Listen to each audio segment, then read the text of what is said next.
$6,500.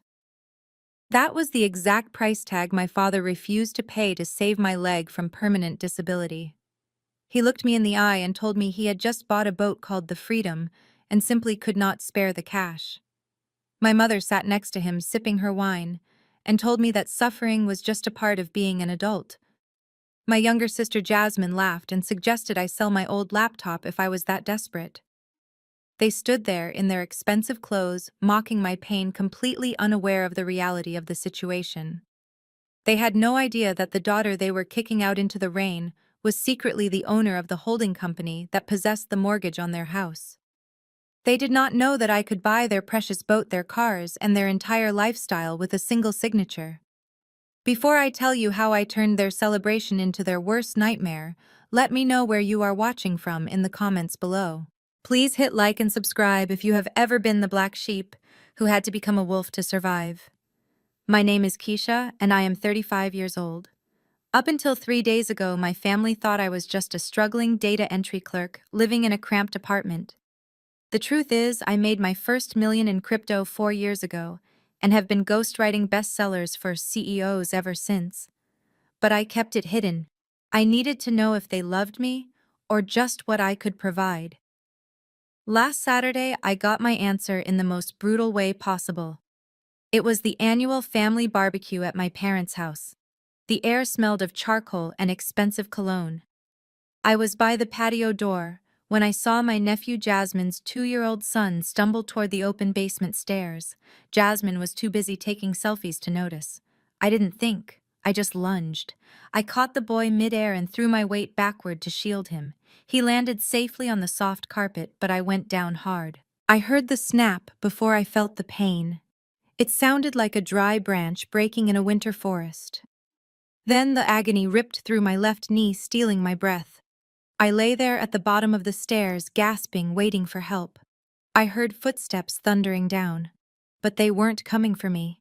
My mother stepped right over my twisted leg, rushing to scoop up the crying baby who didn't have a single scratch on him.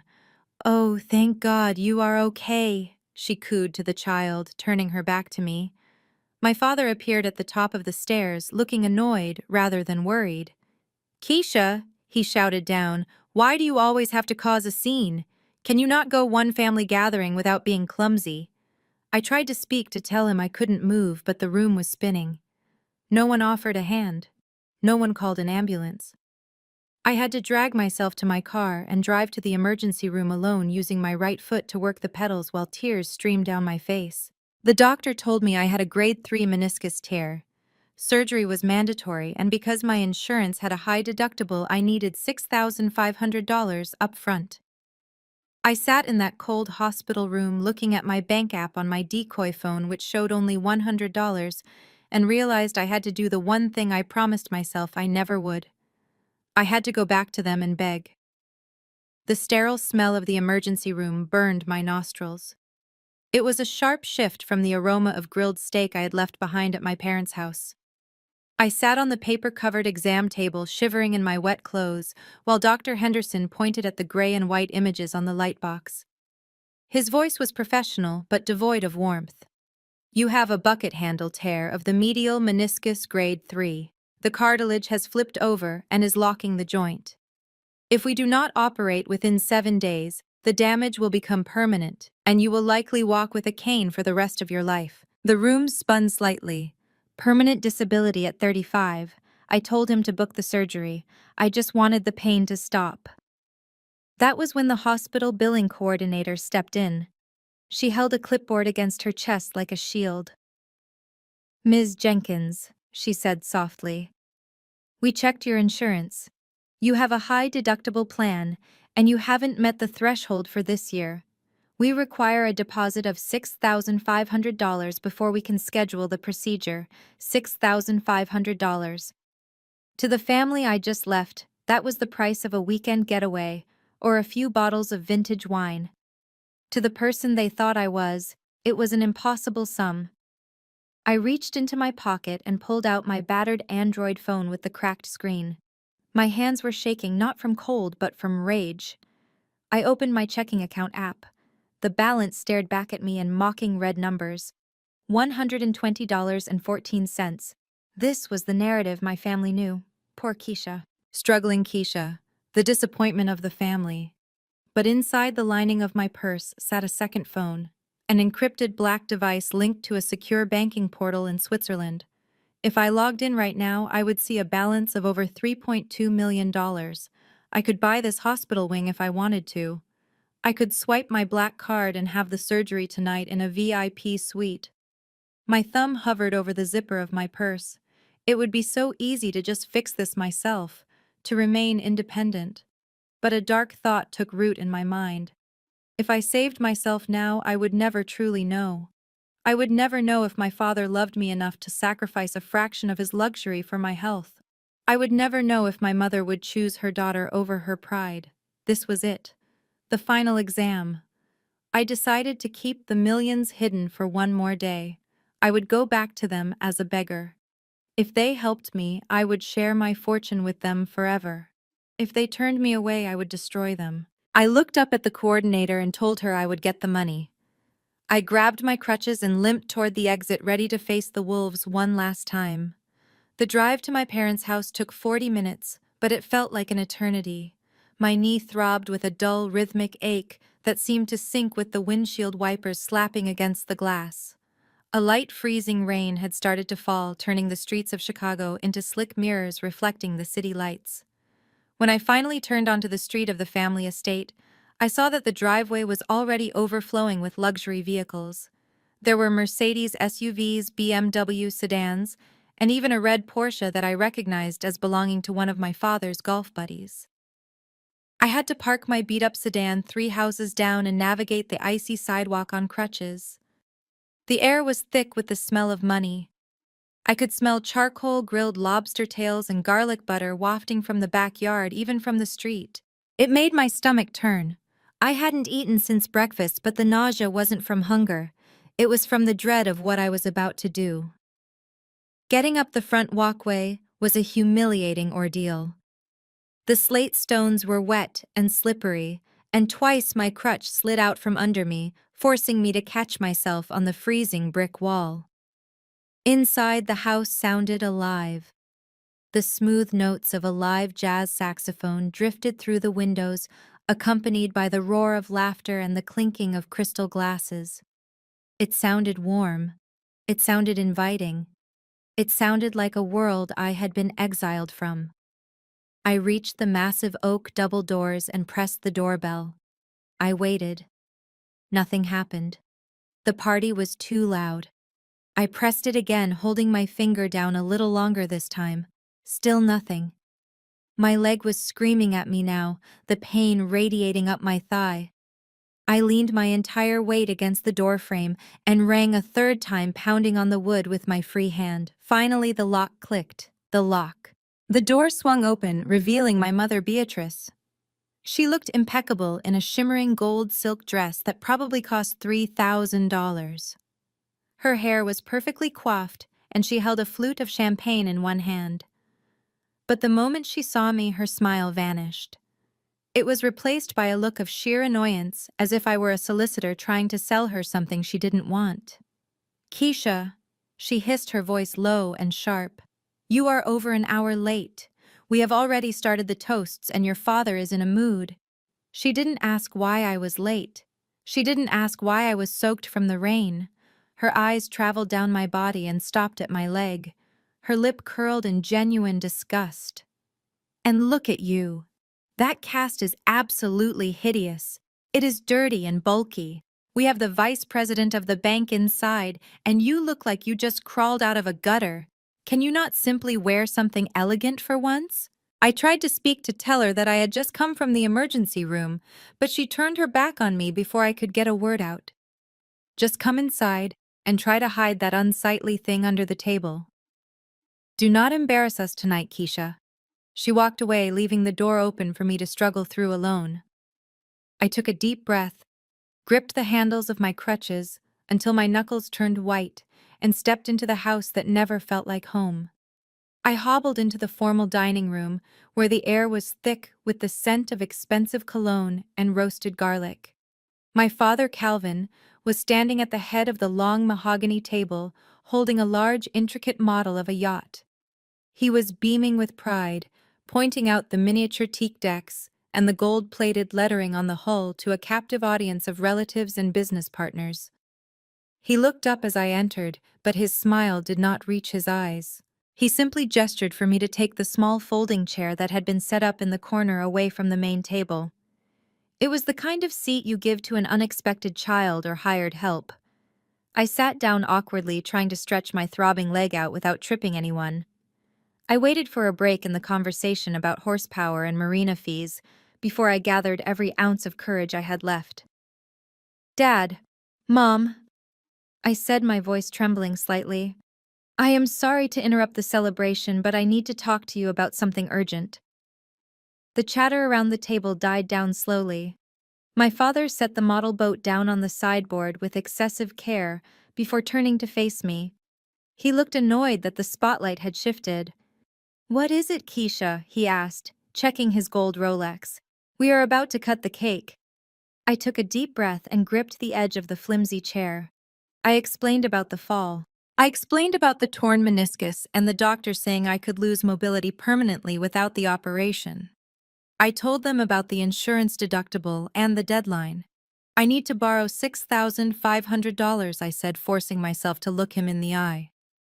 "I know it is a lot to ask, but I have nowhere else to go. I will pay you back every cent plus 10% interest within 6 months. I just need to walk again." The silence that followed was suffocating.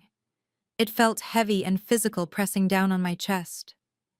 The only sound in the room was the scrape of a silver fork against fine china as my sister Jasmine casually took a bite of her lobster.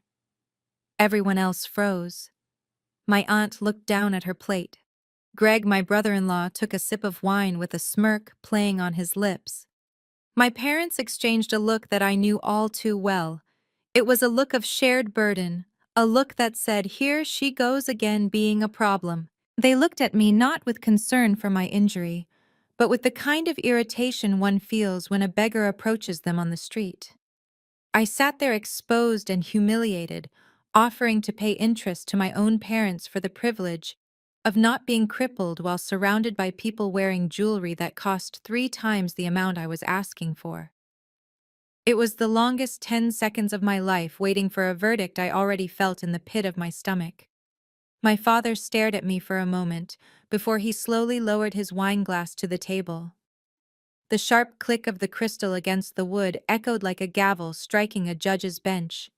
He did not look guilty. He looked inconvenienced. He picked up a linen napkin and dabbed the corner of his mouth before sighing deeply. "Keisha," he began, his voice taking on that patronizing tone he used when lecturing his employees. "You have always had a flair for the dramatic, but you need to understand the reality of our finances. We are not a bank, we have our own commitments." He gestured grandly toward the model ship sitting on the sideboard. "That vessel represents a lifetime of hard work. It is called the Freedom. Just this morning I wired a non-refundable deposit of $45,000 to the broker in Miami. That money is gone, Keisha, locked in. I cannot simply recall a wire transfer because you were careless on a staircase." The logic was suffocating. He had $45,000 for a boat he would use maybe twice a year, but not $6,000 for his daughter's surgery. I felt tears pricking my eyes, not from sadness, but from the sheer injustice of it. "But Dad," I whispered, "it is my leg. If I do not get this surgery, I might never walk properly again." He cut me off with a sharp wave of his hand. "Stop it. Just stop right there. You are 35 years old, Keisha. 35. Be an adult. When I was your age, I had already bought my first 2 properties and was raising a family. You are still running home to mommy and daddy every time life gets a little hard. First it was tuition years ago, then it was that car repair, and now this. You need to learn to manage your own risks. If you do not have an emergency fund at your age, that is a failure of character, not a family emergency. Don't sit there and look at me like a victim. The world doesn't owe you a safety net just because you share my last name." I sat stunned. The irony was so thick I could taste it. He was lecturing me about finance while unknowingly sitting on a mortgage that was 3 months delinquent. He was talking about risk management while spending his last liquid cash on a boat he couldn't afford. He told me to be an adult, but he was the one playing make-believe with money he didn't really have. I wanted to scream. I wanted to pull out my phone and show him my 7-figure balance. I wanted to tell him that I could buy his precious freedom boat and sink it just for fun, but I bit my tongue. I needed to see how far this rot went. I needed to see if anyone at this table had a soul. My father's refusal was the signal the rest of the table had been waiting for. It was open season on Keisha. Jasmine wiped a speck of butter from her lip with a linen napkin and leaned forward, her bracelets jingling with a sound that irritated my headache. "You know, Keisha," she said with a fake sweetness that was worse than shouting. "Dad is right. You really need to learn how to liquidate assets in an emergency. Why don't you sell that heavy laptop you are always lugging around, the one you are always typing on in the corner at parties?" I stayed silent, gripping my crutches. She was talking about my Alienware workstation, the tool I used to manage a multi-million-dollar empire. To her, it was just an old computer. She let out a cruel giggle. "Oh wait, I forgot. That thing is a brick. You probably could not even give it away. Maybe a museum would take it." Greg snickered beside her. He swirled his Cabernet and looked at me with pity in his eyes. "Hey, tech recycling pays by the pound, Keisha. You might get $10 for it. Enough for a cab ride home, at least." The table erupted in polite laughter. My face burned. I wasn't embarrassed for myself, I was embarrassed for them. They had no idea that the laptop they were mocking held the keys to their financial destruction. But the worst blow didn't come from my siblings. It came from my mother. Beatrice placed her hand over Greg's, making a show of affection. "That is enough teasing," she said, but her voice lacked any real reprimand. "However, Keisha, this is a lesson in financial literacy. You have never been good with money. You live paycheck to paycheck because you lack vision. Look at your sister. Look at Greg." She gestured toward the driveway visible through the bay window. "Greg just bought Jasmine that brand new Range Rover for her birthday, a customized autobiography edition. He did not come asking us for a handout because he is a provider. He understands how to manage wealth." I looked out at the white SUV shining under the street lamps. I had to bite the inside of my cheek to keep from laughing out loud. I knew something they didn't. As a majority shareholder in the bank Greg used, I knew that car wasn't bought. It was leased. And not just leased, but secured with a subprime loan because Greg's credit score was hovering in the high 500s. He was paying an interest rate that bordered on criminal just to keep up appearances. He was drowning in bad debt to look rich, while I was drowning in liquid cash, but looked poor. My mother continued, unaware of the irony. "Maybe if you focused less on your little typing hobby and found a real career like Greg, you would have a husband to take care of you too, instead of burdening us with your clumsiness." The hypocrisy was physically painful. I realized then that there was no love here, only a scoreboard. And I was about to change the game. Greg decided it was his turn to kick the dog while it was down. He stood up from the table, slowly adjusting his silk tie, and walked over to the corner where I was sitting. He held a lit cigar in one hand, and his wineglass in the other, looming over me like a feudal lord inspecting a peasant. He looked down at my cast with a performative frown that was dripping with fake sympathy. "You know, Keisha," he said loud enough for everyone in the room to hear. "I hate to see families struggling like this. It really pulls at the heartstrings." He took a slow sip of his wine, letting the tension build before continuing. "I might actually have a solution for you. My logistics company is currently looking to expand our maintenance team. Specifically, we have an opening for the night shift custodial staff. It is $15 an hour. Now I know it is not glamorous work. You would be scrubbing the warehouse toilets and emptying the trash bins after the executives go home. But if you really apply yourself and pick up some overtime, you could probably scrape together that $6,000 in about 3 or 4 months. Of course, you would have to hobble around on one leg to do it, but hey, beggars cannot be choosers, right?" He grinned, revealing his teeth, which were slightly stained from the wine. Then he took a long drag from his cigar and leaned in close. He pursed his lips and blew a thick cloud of acrid gray smoke directly into my face. I coughed, waving the toxic fumes away while he chuckled softly as if he had just told the funniest joke in the world. Around the table, my parents did not scold him. My sister Jasmine giggled behind her hand. My knuckles turned white as I gripped the wood of my crutches. The urge to swing the heavy timber across his smug jaw was almost overpowering. My heart hammered against my ribs not from fear, but from a rage so cold it burned. I looked up at him, this man who thought he was a titan of industry. He had no idea who he was talking to. As a silent investor with a diversified portfolio, I had recently acquired a 15% stake in the very logistics firm he worked for. I had seen the internal audit reports. I knew about the doctored expense accounts. I knew about the mysterious business trips to Las Vegas that coincided with his gambling debts. He was standing on a trapdoor that I was holding the lever for, and he was too busy looking down on me to notice the ground was about to open up. I forced myself to unclench my jaw and stared straight into his eyes. "Thank you for the generous offer, Greg," I said, my voice steady and devoid of emotion. "I will keep that in mind." He laughed again, patting me on the head like a dog, before turning back to the table, oblivious to the fact that he had just sealed his own fate. I opened my mouth to respond to Greg to tell him exactly where he could stick his mop bucket, but my father stood up abruptly, his chair scraping loudly against the hardwood floor. "That is enough," he barked. He was not looking at Greg. He was looking at me with a mixture of exhaustion and disdain. "Keisha, just go home. You are ruining the vibe. People are trying to enjoy their champagne and celebrate my success, and you are bringing everyone down with your gloom and your poverty. Frankly, the smell of antiseptic coming off you is making your mother nauseous." I froze. I had not showered since the fall because I physically could not stand up in my shower, but I certainly did not smell. It was just a cruel excuse to get the broken thing out of sight. My father did not wait for me to argue. He walked around the table and firmly guided me by the elbow toward the front door. It was not quite a shove, but it was definitely an eviction.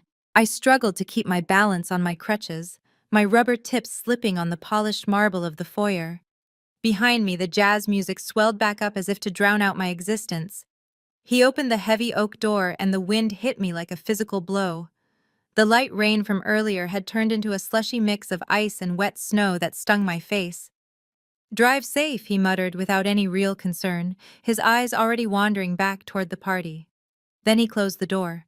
The heavy thud of the latch clicking into place felt like the final period at the end of a sentence. I stood there on the porch, shivering violently as the freezing dampness seeped through my thin jacket.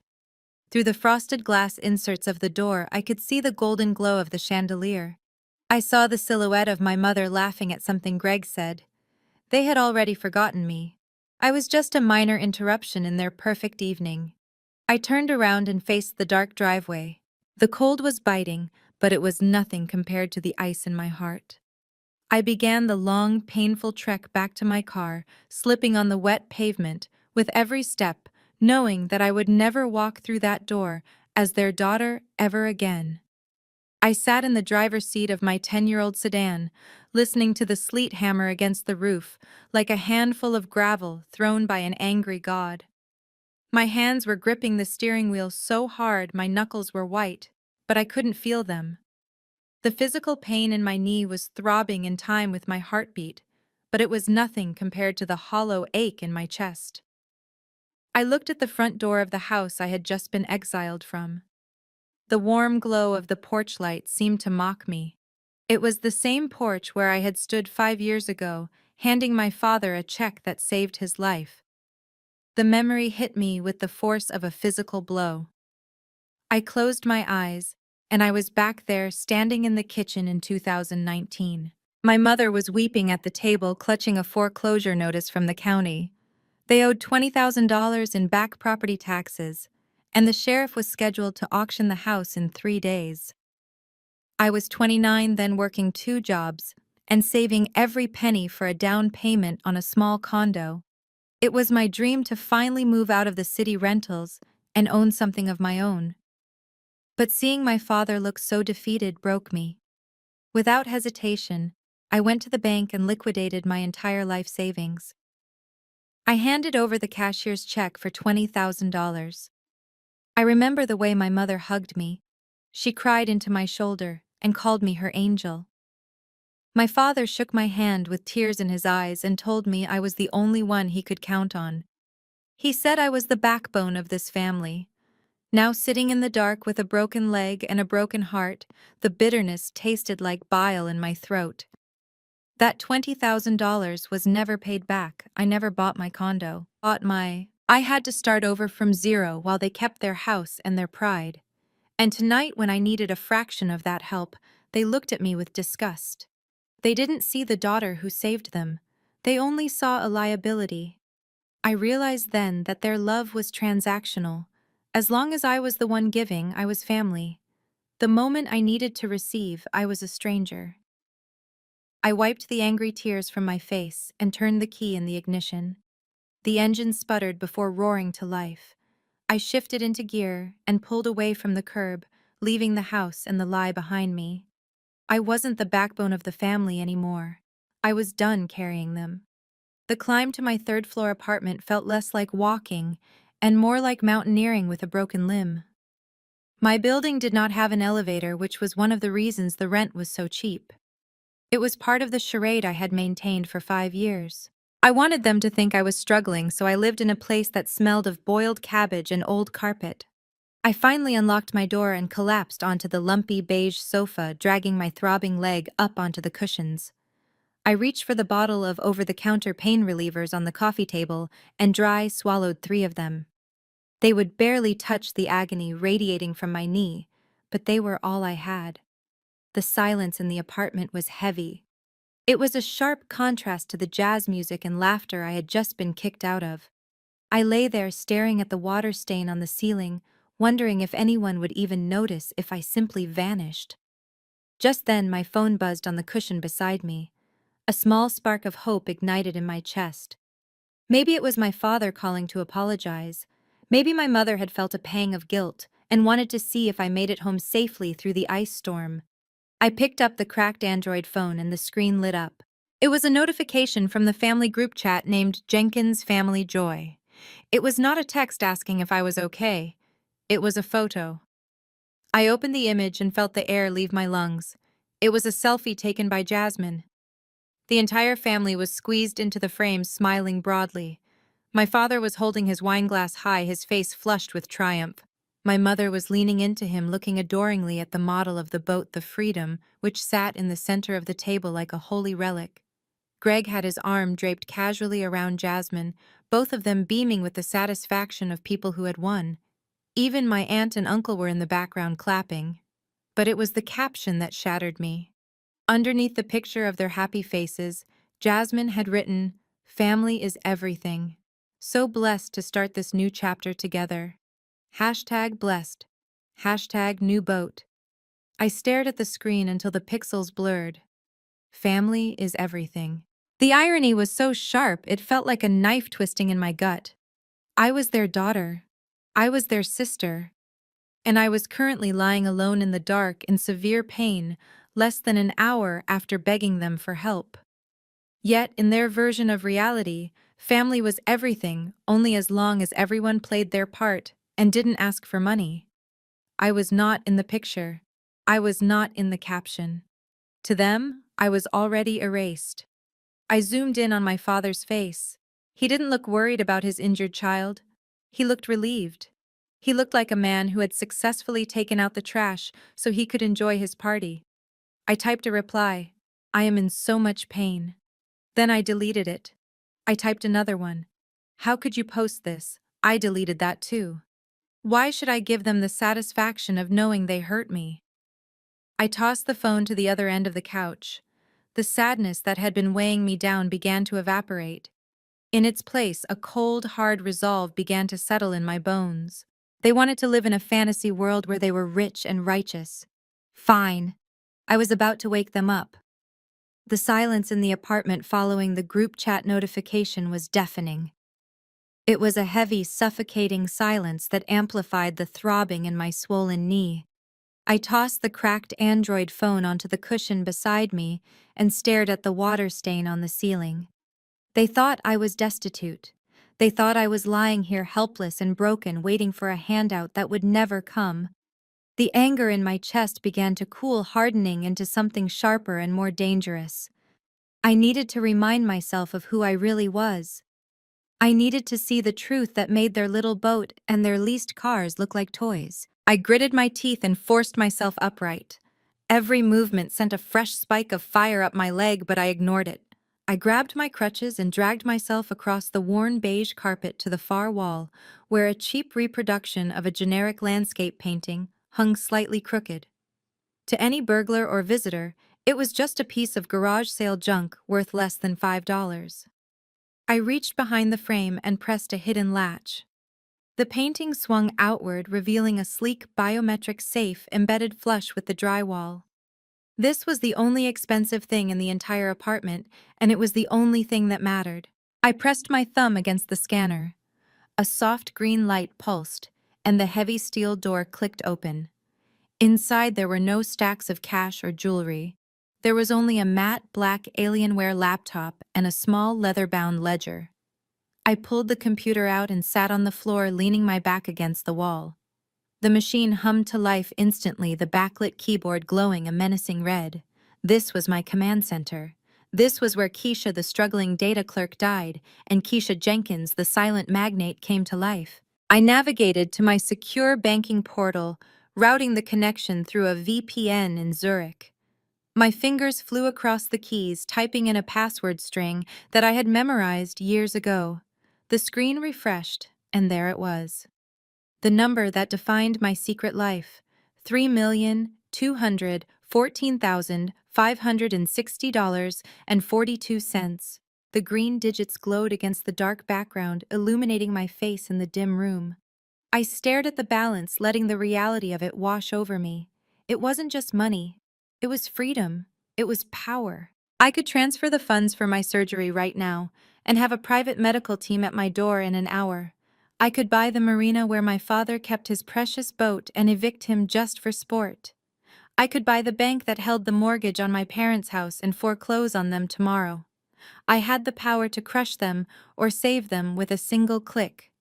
But as I looked at the zeros, I realized something painful.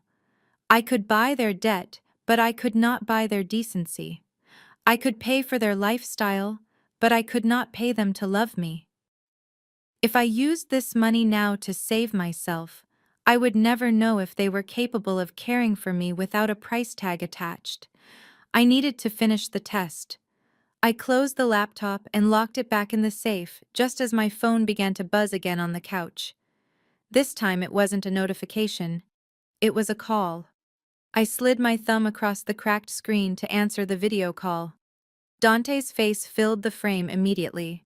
The connection was a little grainy, but I could see the dark smudges of motor oil on his forehead and cheeks. He was wearing his gray mechanic's jumpsuit, the one with his name stitched in red over the pocket. The collar was stained with sweat and grease. Behind him, I could hear the high-pitched whine of a pneumatic drill and the clanging of metal against metal.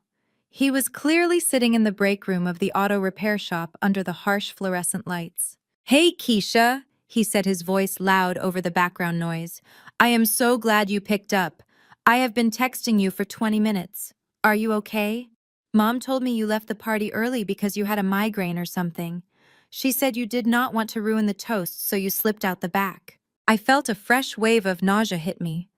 Of course that was their narrative. They could not admit to their guests or their son that they had thrown their injured daughter out into the snow like unwanted garbage. They had to spin it. They had to make themselves look benevolent, and me look fragile. I gripped the phone tighter, fighting the urge to tell him the truth right then and there. I wanted to scream that they were liars, that Dad had told me to grow up while refusing to help me walk again. But looking at Dante's tired, kind eyes, I couldn't do it. He was the only innocent person in this entire mess. "Yeah, Dante," I lied, forcing my voice to remain steady. My leg was just throbbing, and I felt a little sick. I just needed to lay down. I didn't want to make a scene. Dante sighed, rubbing his face with a rag that looked dirtier than his hands. Man, I hate that I missed you. I am pulling a double shift tonight. One of the other guys called out sick again, so the boss asked me to stay until closing. I really need the overtime pay, you know. Sarah and I are trying to save up for the deposit on that venue for the wedding, but everything is so expensive. My heart broke for him. Here was my little brother working himself to the bone 16 hours a day to pay for a wedding while our father dropped 45 grand on a boat without blinking. Dante was the hardest worker I knew, yet he was treated like the black sheep just because he worked with his hands instead of in an office. Listen, he continued, leaning closer to the camera. I get off at 6 in the morning. I am going to swing by and pick up Sarah, and we are coming over to your place. We are bringing breakfast. Do not say no, Keisha. I know you. When you are hurt, you isolate yourself. I want to see that leg for myself. I tried to protest, to tell him to go home and sleep, but he was already shaking his head. No arguments. See you in the morning. Love you, sis. The screen went black before I could say another word. I stared at the phone, realizing that while my parents had abandoned me, I wasn't entirely alone. And that made me even more determined to execute my plan. Not just for me, but for him. It was just past 11 at night when a soft knock echoed through my silent apartment. It was not the aggressive pounding of a landlord looking for rent or the polite rap of a delivery driver, but a hesitant rhythm I recognized immediately. I grabbed my crutches and maneuvered my way to the door, wincing as my foot grazed the floor. When I slid the deadbolt back and pulled the door open, the sight that greeted me made my chest tighten. Dante stood there looking like he had just walked out of a war zone. His mechanic jumpsuit was covered in grease stains that were darker than the fabric itself, and his eyes were red-rimmed with exhaustion. Standing next to him was Sarah, his fiancée, still wearing her blue hospital scrubs with her ID badge dangling from her pocket. She was clutching a plastic grocery bag in one hand and a large thermos in the other. They did not wait for an invitation.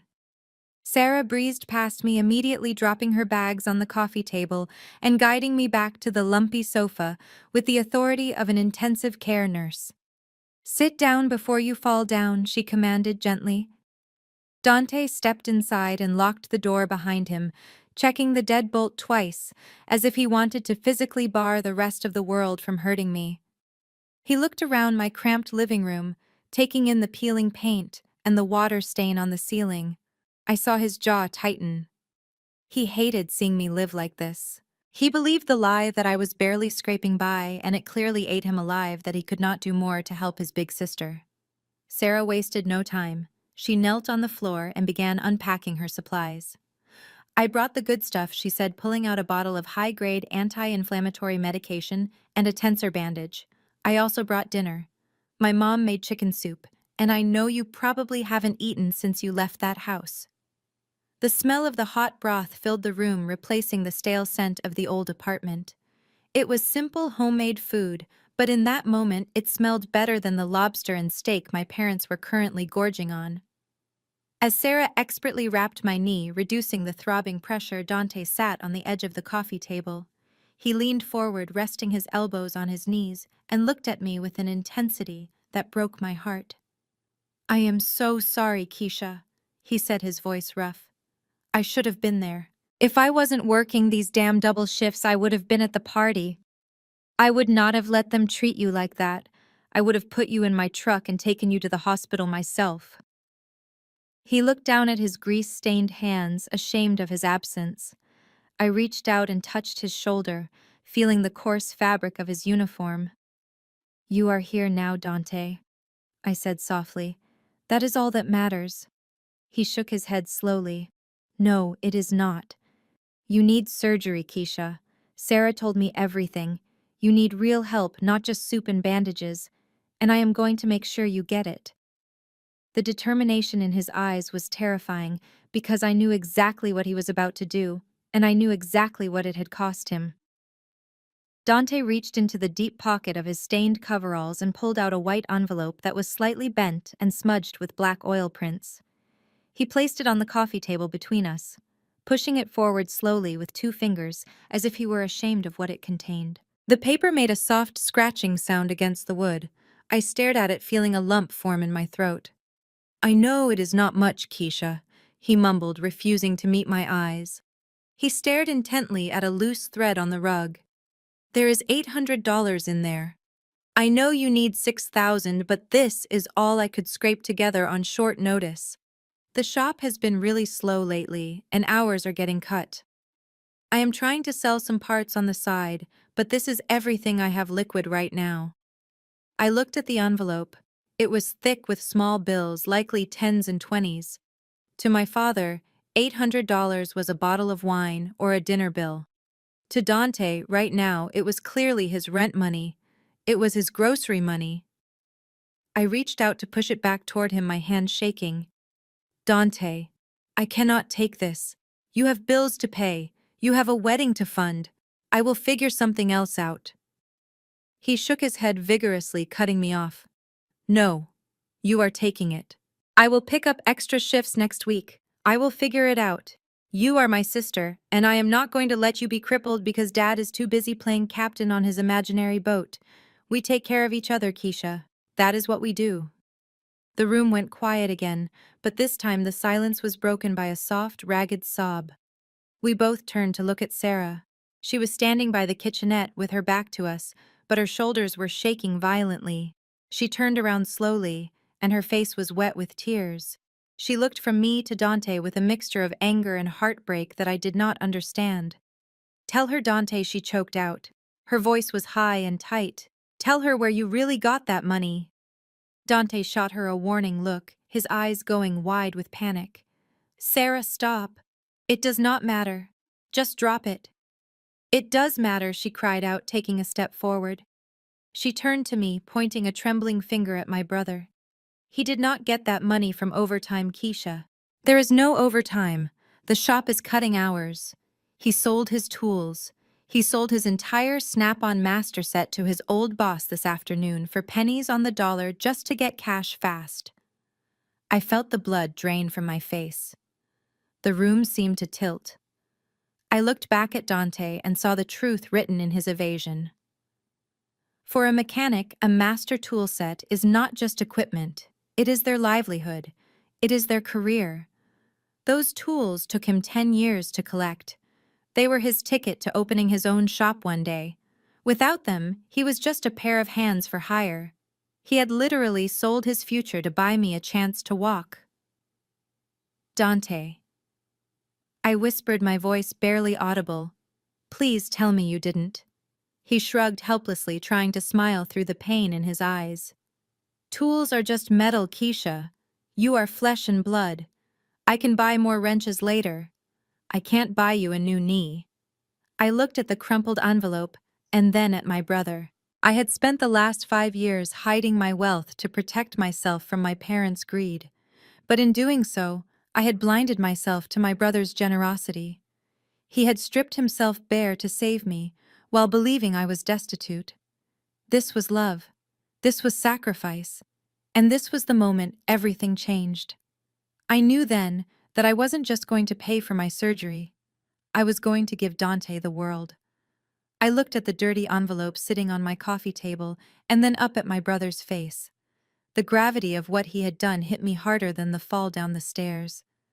For a master mechanic, a professional tool set is not just a collection of wrenches and sockets. It is their identity. It is an investment of tens of thousands of dollars accumulated over years of hard labor.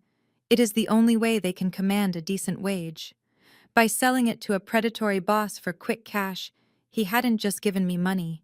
He had cut off his own hands.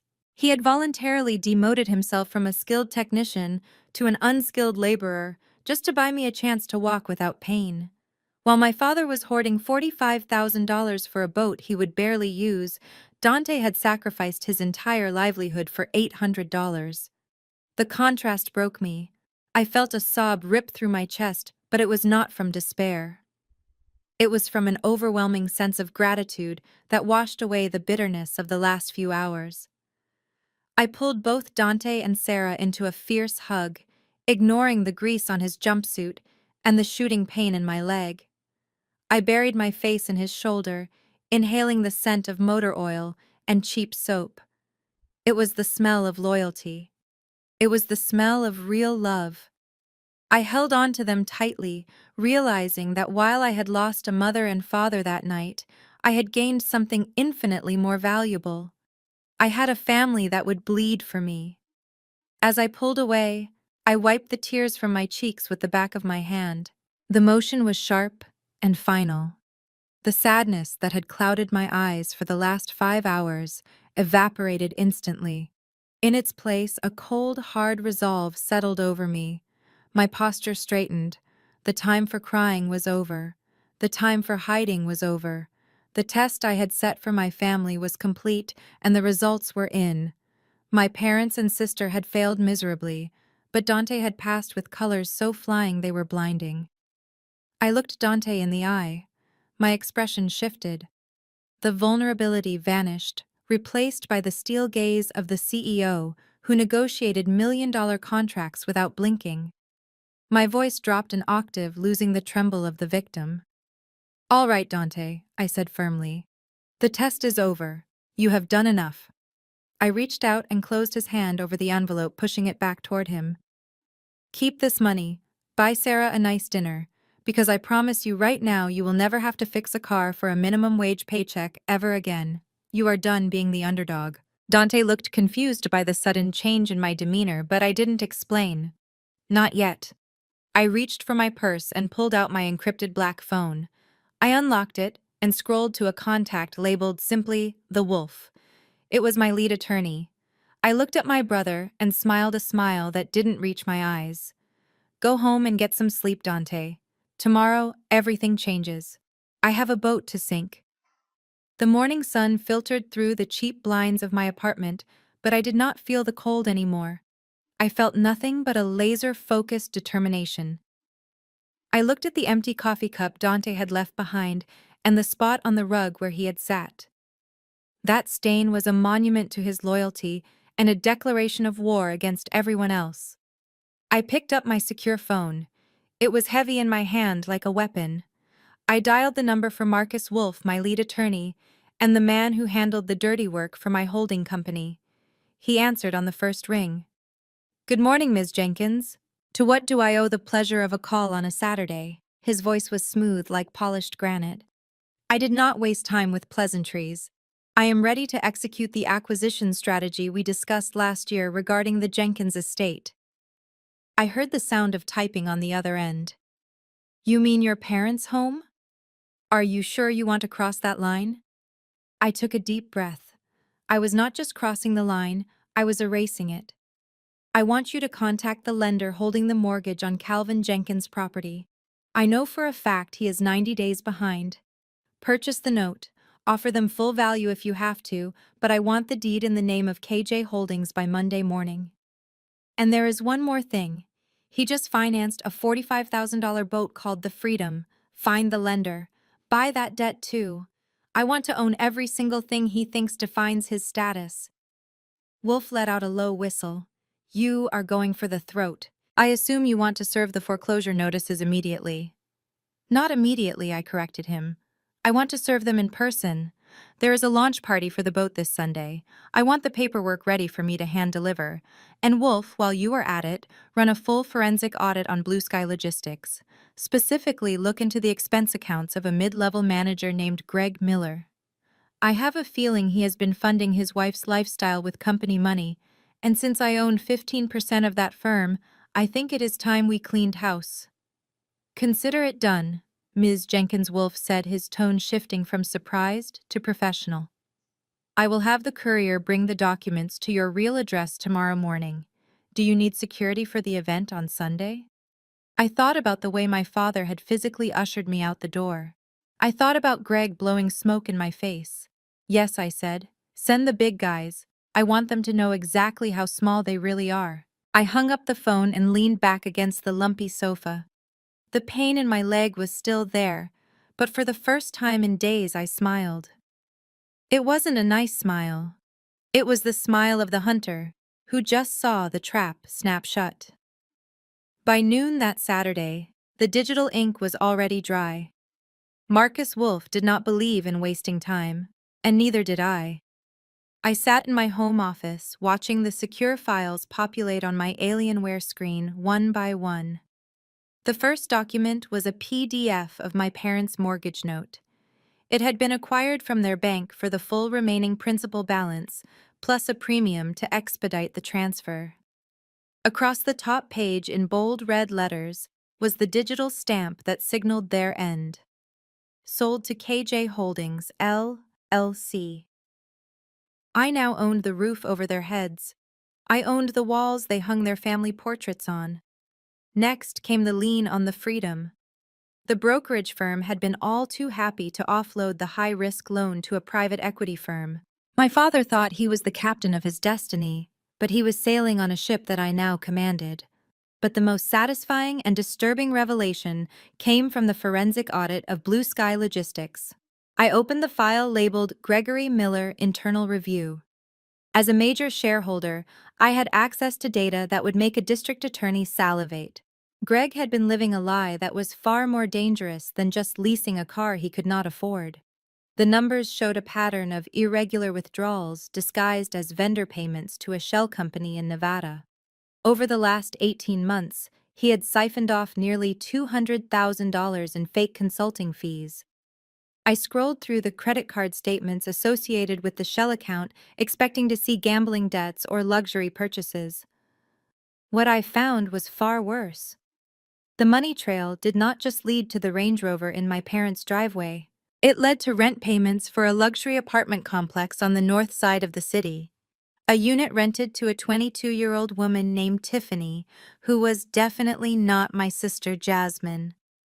There were charges for jewelry dinners and weekend trips to Cabo San Lucas that coincided perfectly with the dates Greg had told Jasmine he was away at logistics conferences.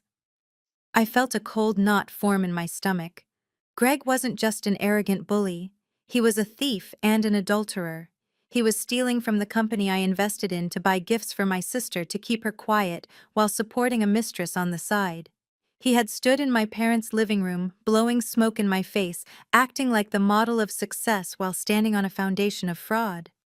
I printed the bank statements, the lease agreement for Tiffany's apartment, and the internal audit report. I added them to the growing stack of evidence on my desk. They wanted a show at the boat launch tomorrow. I was going to give them a finale they would never forget. The trap was set, and it was time for the executioner to get dressed. I did not go back to the county hospital where I had sat shivering on paper sheets waiting for a doctor who was too tired to care. Instead, I arranged for a private transport to the exclusive Lakeshore Orthopedic Institute. The difference was staggering. There were no clipboards or skeptical billing coordinators asking for deposits. There was only a concierge named Stefan who took my coat and offered me a menu of organic post-operative meals. I paid for the surgery, the private suite, and the round-the-clock rehabilitation team in full before I even saw a scalpel. When I woke up from anesthesia, my knee was reconstructed not with budget hardware but with top-of-the-line titanium anchors. I spent the next 3 days in a room that looked more like a penthouse at the Ritz-Carlton than a medical facility. I had a view of the Chicago skyline and a physical therapist who came to me 3 times a day to ensure my mobility was returning without pain. But the physical repair was only half the battle. I needed to look the part of the executioner.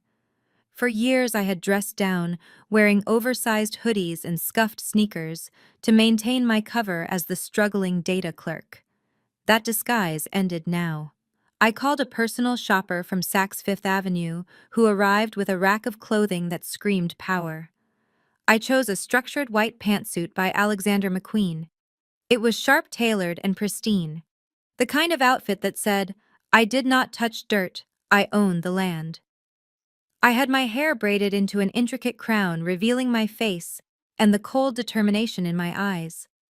I put on diamond stud earrings that cost more than Greg's entire car. Then came the equipment. I refused to hobble into that marina on wooden crutches like a wounded animal. I ordered a custom carbon fiber electric wheelchair. It was sleek, matte black, and moved silently with the touch of a joystick. It did not look like a medical necessity. It looked like a throne. My leg was encased in a state-of-the-art robotic brace that allowed me to lock the joint for stability or unlock it for movement with a Bluetooth command from my phone. When I looked in the full-length mirror on Sunday morning, I did not recognize the woman staring back. The hunch in my shoulders from carrying the weight of my family's expectations was gone. The fear of rejection was gone. In their place stood a woman worth millions who held the deed to her abuser's home in her lap. I was no longer Keisha, the daughter who needed help. I was Ms. Jenkins, the woman who owned the bank. I spun the chair around and rolled toward the door. It was time to crash a party. My phone chimed with a notification just as I was applying the final coat of crimson lipstick. It was a text from my mother, Beatrice. I picked up the device expecting another cancellation or a warning, but what I read was somehow worse. The message was dripping with the passive-aggressive venom she had perfected over 30 years. It read simply, "We are heading to the marina for the launch of the Freedom at noon. You are welcome to stop by if you can manage to present yourself respectably. However, your father insists that there be no talk of loans or surgery costs. This is a celebration of our success, not a charity event for your failures.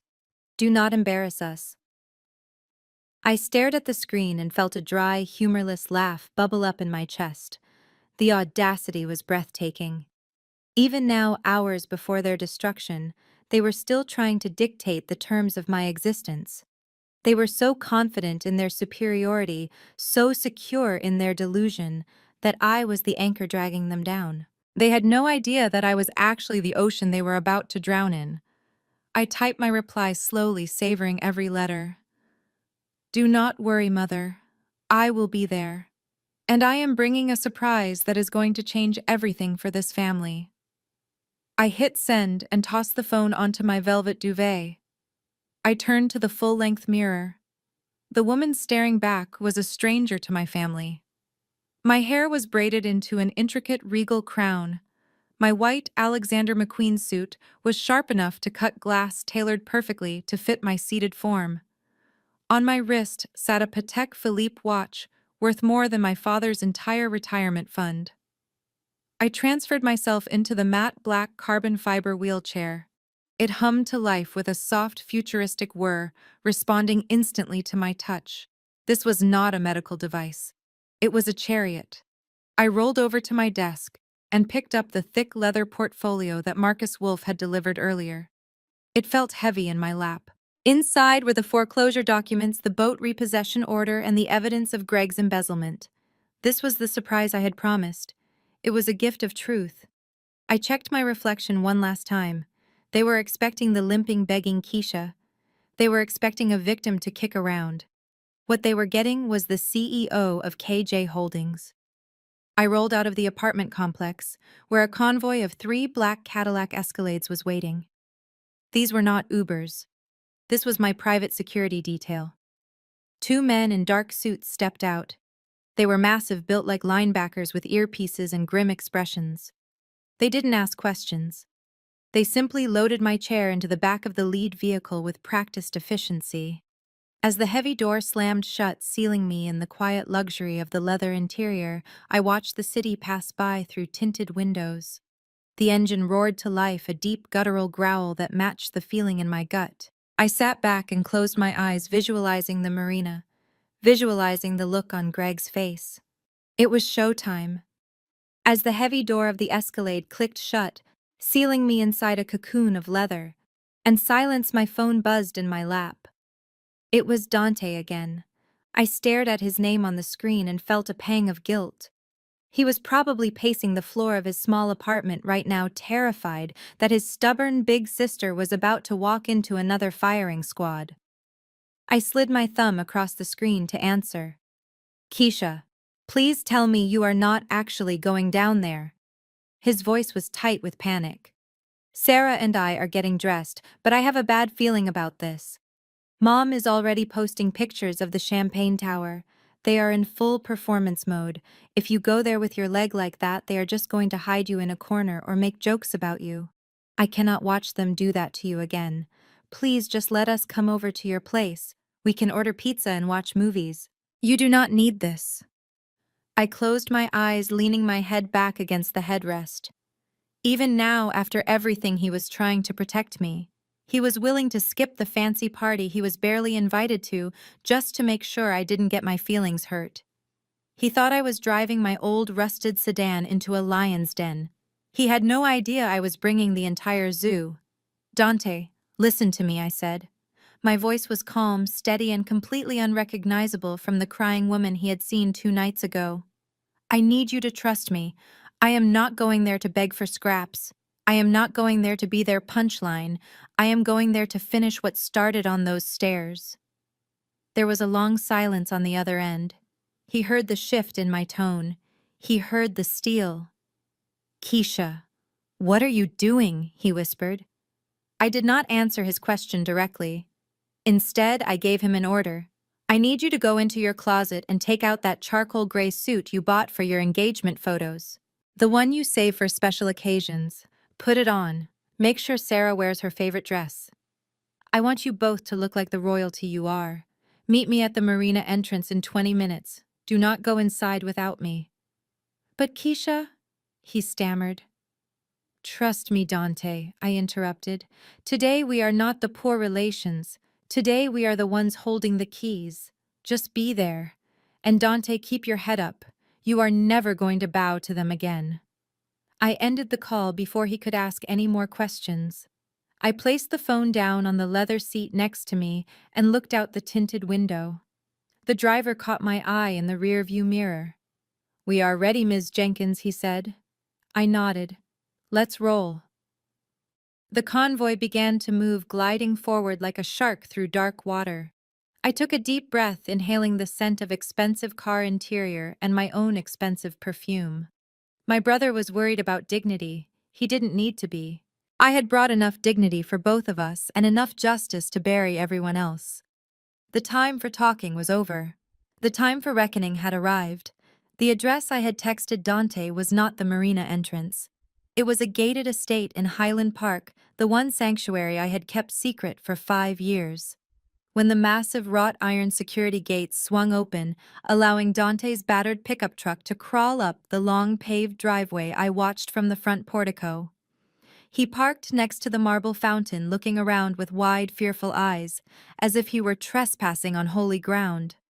He stepped out in his charcoal suit, smoothing the wrinkles nervously, while Sarah stood beside him, clutching his arm in her navy dress. They looked small and terrified against the backdrop of the limestone mansion. They thought they were at the wrong house. They thought this was some kind of mistake. It was time to bring them into the fold.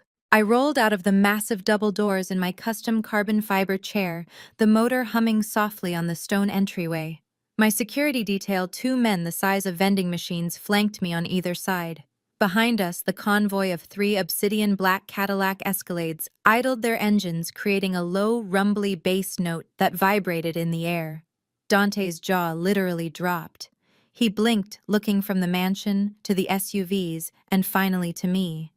I was not the broken sister he had seen crying on a lumpy couch 2 nights ago. I was sitting in a throne of technology, wearing a white Alexander McQueen suit that cost more than his annual salary, my leg encased in a robotic brace that gleamed in the sunlight. Keisha, he whispered, his voice cracking. Whose house is this? What is going on? It is mine, Dante, I said, my voice projecting clearly across the driveway. It has been mine for years. Just like the garage I am going to buy for you will be yours. But right now, we have a schedule to keep. I signaled to the lead driver and the side door of the middle Escalade slid open. Marcus Wolf was already inside, reviewing a stack of legal documents with the precision of a surgeon sharpening his scalpel. He looked up and nodded respectfully. Get in, I told them. We are burning daylight. Dante and Sarah climbed into the leather interior, moving like they were in a dream. As I rolled up the ramp and locked my chair into place opposite them, the atmosphere inside the vehicle shifted. It was not a car. It was a war room on wheels. Sarah's eyes went wide as she took in the champagne flute in the cup holder and the grim determination on my face. She looked at the legal files stamped with the KJ Holdings logo and then back at me. Keisha, she whispered, who are these people?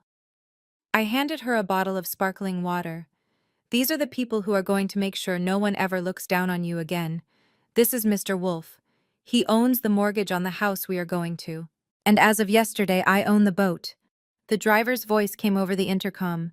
Ms. Jenkins, we are moving out. ETA to the marina is 20 minutes. I looked at Dante. He was still staring at me, but the fear in his eyes was being replaced by a dawn of realization. You did this, he asked. You did all of this. I nodded. I told you that you would never have to fix cars for pennies again. I meant it. But first we have some trash to take out. The convoy began to move, rolling down the driveway like a shark gliding through dark water. I straightened my blazer and checked my reflection in the darkened glass. The music of the engine roared beneath us, a symphony of power and retribution. Let us go make a scene. The Lakeshore Harbor Marina was buzzing with the kind of performative wealth that always made my skin crawl. It was a sea of white linen pants and oversized sunglasses, where the air smelled of salt water and expensive sunscreen. My father Calvin was standing on the upper deck of the freedom-holding court like an admiral who had just conquered a new world. He was wearing a white captain's hat that looked ridiculous on him, but none of the guests drinking his champagne dared to tell him. My mother Beatrice was flitting between groups of people showing off the teak decking and the custom white leather upholstery, acting as if she had personally laid the wood herself. From the tinted window of the Escalade, I could see Jasmine and Greg standing near the gangway, accepting congratulations for a success they had absolutely no part in building. Then the music seemed to stop. The low, guttural rumble of 3 V8 engines cut through the polite chatter of the party as our convoy turned onto the pier. We did not park in the designated visitor lot a quarter-mile away. We rolled right past the security guard who waved us through after seeing the diplomatic plates on the lead vehicle and drove directly up to the red carpet leading to my father's boat. The guests stopped talking and turned to stare. I saw Greg crane his neck trying to see who had arrived. The whispers started immediately. Is it the mayor? Is it a celebrity? The SUVs were completely blacked out, swallowing the sunlight and radiating an aura of serious, untouchable power. The lead vehicle stopped inches from the velvet rope. The doors flew open in unison and my security detail stepped out. 2 massive men in dark suits and sunglasses with earpieces scanned the crowd with professional indifference. They moved the velvet rope aside without asking for permission. The hush over the marina was absolute now. The side door of the middle Escalade slid open with a soft mechanical hiss. A motorized ramp extended smoothly to the pavement, touching down with a solid thud. I rolled out into the sunlight. I was not the crippled daughter in a dirty cast they had kicked out 3 days ago. I was a vision in white Alexander McQueen sitting in a custom carbon fiber throne that cost more than a mid-sized sedan. My hair was braided into an intricate regal crown, and the diamond studs in my ears caught the midday sun, sending fractals of light dancing across the pavement. I adjusted the joystick and the chair hummed forward silently. Marcus Wolf stepped out behind me, flanking my right side like a shark in a 3-piece suit holding a leather briefcase that contained their doom. Then came Dante and Sarah, looking impeccable and terrified, but standing tall just as I had ordered. I saw the exact moment recognition hit my family. My mother dropped her champagne flute. It shattered on the deck, spraying glass and sparkling wine over her shoes, but she didn't even flinch. She just stared, her eyes bulging.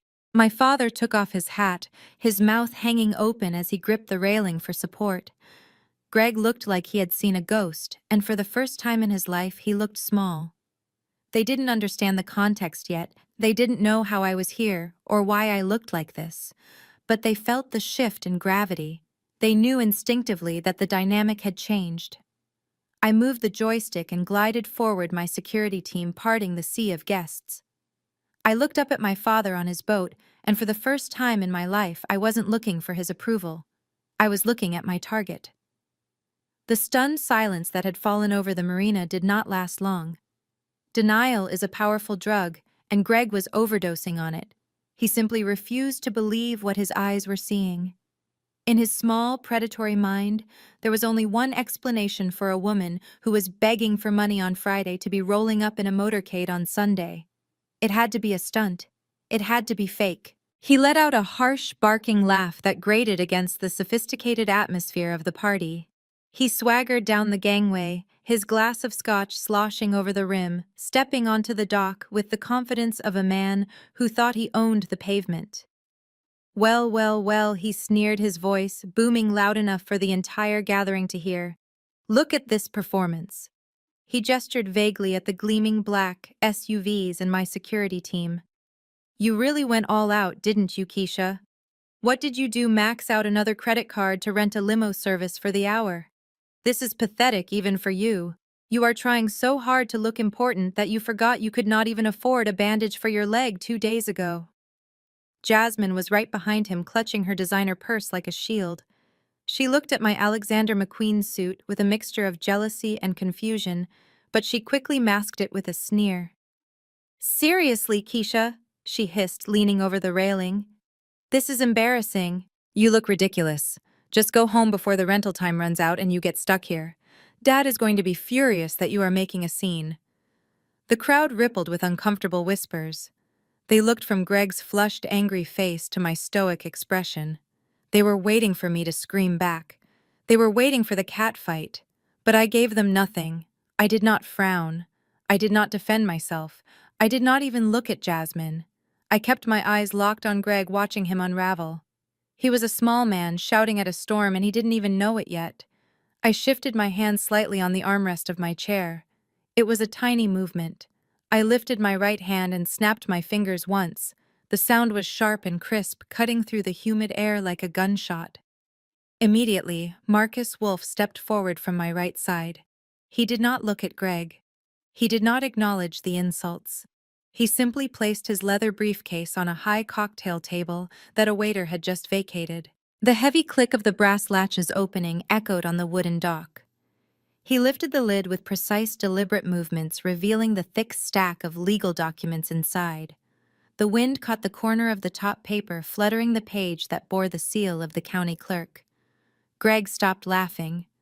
The smile slid off his face like oil. He looked at the lawyer, then at the briefcase, then at me. And in that silence, he finally realized that the predator in the room wasn't him. My father was oblivious to the standoff happening on the dock below him. He was standing at the bow of the ship holding a pair of oversized ceremonial scissors that glinted in the sun. He looked out at the crowd, his face flushed with champagne and ego. He cleared his throat, preparing to make the speech he had probably practiced in the mirror for weeks. I christen this vessel the Freedom, he announced, his voice booming with forced joviality. May she bring us fair winds and eternal prosperity. He never finished the sentence. 2 men wearing heavy gray jumpsuits and steel-toed boots marched up the gangway. They moved with the heavy indifference of people who ruined lives for a living. They pushed past my mother, who gasped and clutched her pearls as she stumbled back against the railing. They ignored Greg, who was still staring at me on the dock with his mouth open. They walked straight up to the gleaming white helm station and slapped a large neon orange sticker onto the pristine glass of the windshield. The sound of the adhesive hitting the glass was louder than the seagulls overhead. It read in bold black letters that were visible from 50 feet away. Seized. Property of the lender. Do not remove. My father froze. The ceremonial scissors clattered to the deck, narrowly missing his expensive boat shoes. What the hell do you think you are doing? He sputtered, his face turning a dangerous shade of purple. Get off my deck. This is a private vessel. I will have you arrested for trespassing. Do you know who I am? One of the repo men turned around slowly. He didn't look intimidated. He looked bored. He pulled a folded paper from his back pocket and shoved it into my father's chest. We are just doing our job, sir. You can take it up with the lien holder. We have orders to secure the asset for transport. Now please step away from the controls. Marcus Wolf cleared his throat from the dock. It was a polite sound, but it carried across the water like a gavel strike. Actually, Mr. Jenkins, he said, his voice projecting with practiced courtroom authority, there is no need for the police. These gentlemen are acting on my client's direct instructions. My father looked down at the lawyer, squinting in the sunlight. Who are you? He demanded, gripping the railing until his knuckles turned white. And who is your client? You have made a grave mistake. I will sue you for everything you have. Wolf adjusted his glasses and picked up a document from the open briefcase. I represent the new note holder of your liabilities. According to these records, you are 90 days delinquent on your primary residence mortgage, a mortgage that you recently leveraged as cross-collateral to secure the financing for this vessel. He looked up, his expression completely void of sympathy. The terms of the loan are clear, Mr. Jenkins. Default on the primary asset triggers an immediate call on the secondary asset. Since you have failed to cure the default on your home, we are exercising our right to accelerate the debt. The crowd was dead silent. Guests lowered their phones, but kept recording. My mother looked like she was going to faint. My father shook his head, desperate to maintain the illusion. That is impossible, he stammered, his voice trembling. I have 30 more days. The bank said I had time. I was going to move some funds around next week. Wolf shook his head, slowly closing the file with a snap. That grace period expired yesterday at midnight. As of this moment, both the house in Highland Park and this boat are the property of the creditor. You are currently trespassing on company property. I suggest you disembark immediately before we have security remove you. The humiliation was total. The freedom was not his escape. It was his cage, and I had just locked the door. My father gripped the polished teak railing so hard I thought the wood might splinter under his hands. His face had gone from a flush of embarrassment to a pale waxen mask of pure fury. He looked like a cornered animal lashing out at the invisible walls closing in around him. He leaned over the side of the boat, spitting his words down at the lawyer. "Who is it?" he screamed, his voice cracking with desperation. "Who is trying to ruin me? I want a name. I want a name right now. I will sue them into the ground. I play golf with the district attorney. I will have your license revoked and I will burn your firm to ash." The threat hung in the humid air, heavy and pathetic. The crowd watched in stunned silence, holding their breath. Even the seagulls seemed to stop calling. Marcus Wolf did not flinch. He did not look intimidated by the man shouting from the high ground.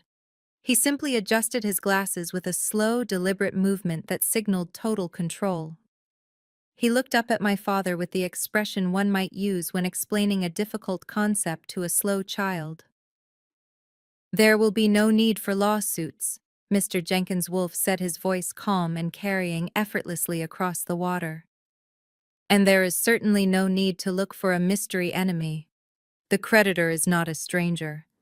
In fact, the creditor is the only person who tried to help you when you were drowning in your own ego 5 years ago."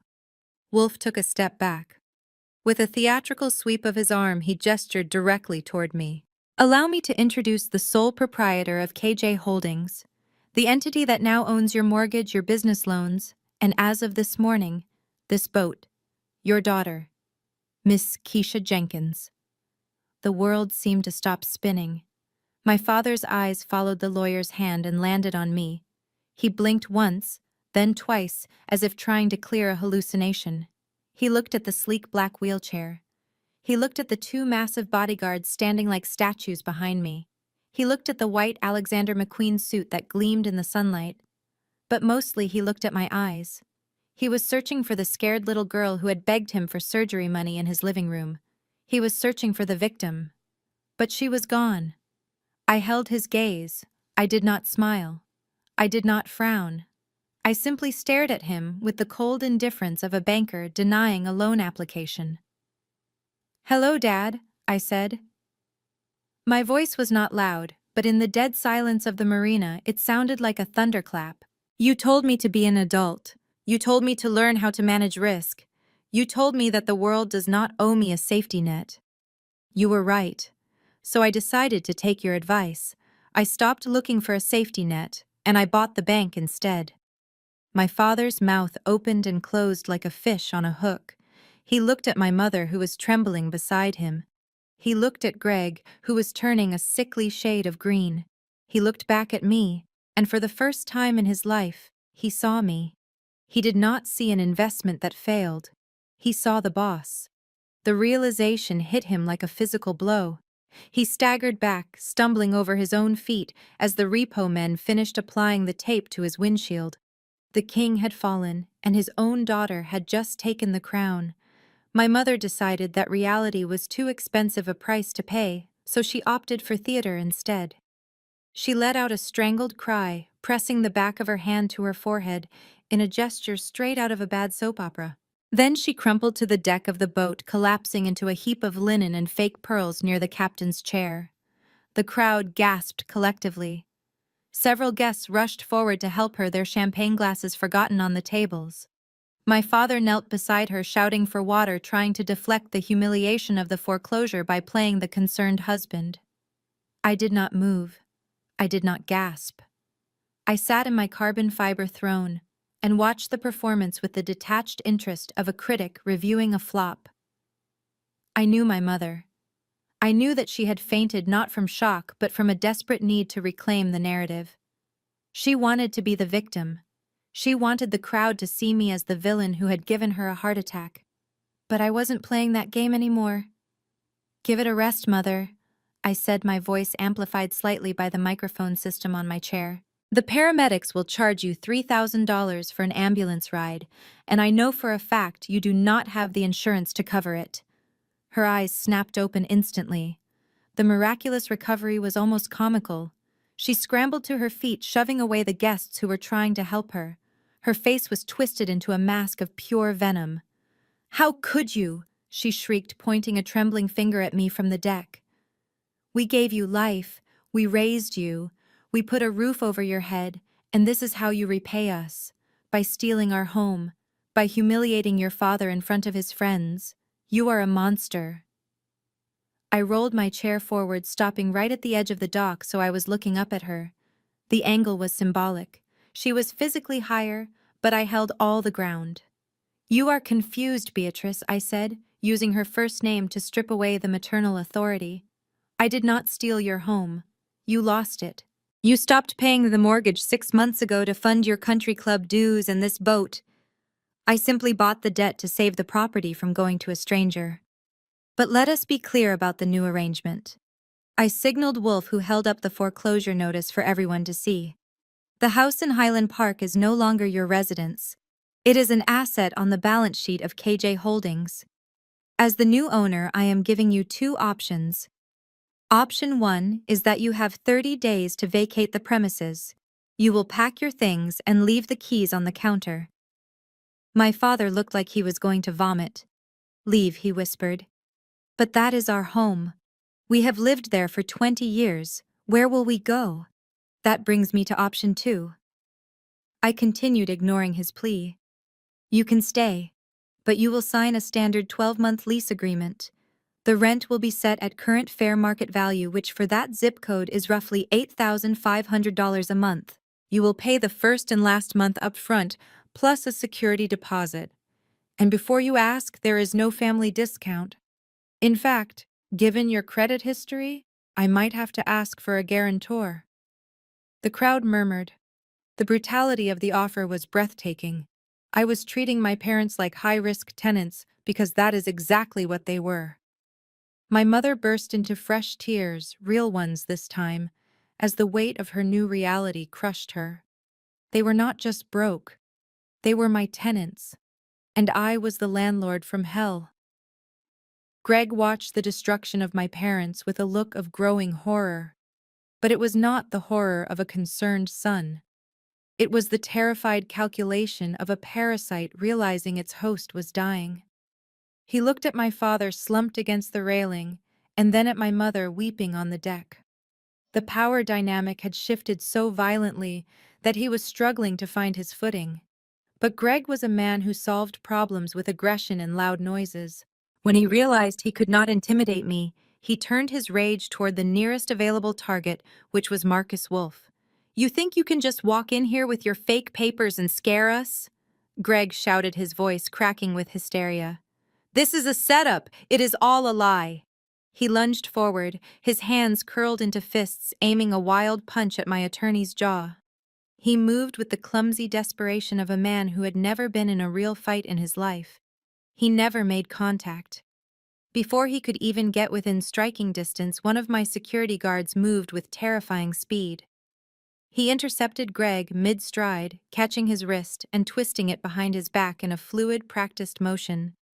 Greg yelped in pain and was slammed chest first onto the wooden planks of the dock. The sound of the impact was heavy and final. "Let him up," I said calmly, speaking into the microphone on my chair. My guard looked at me for confirmation before releasing his grip and stepping back. Greg scrambled to his feet, dusting off his expensive linen pants, his face beet red with humiliation and rage. He looked around wildly, realizing that the crowd was not on his side. They were filming him.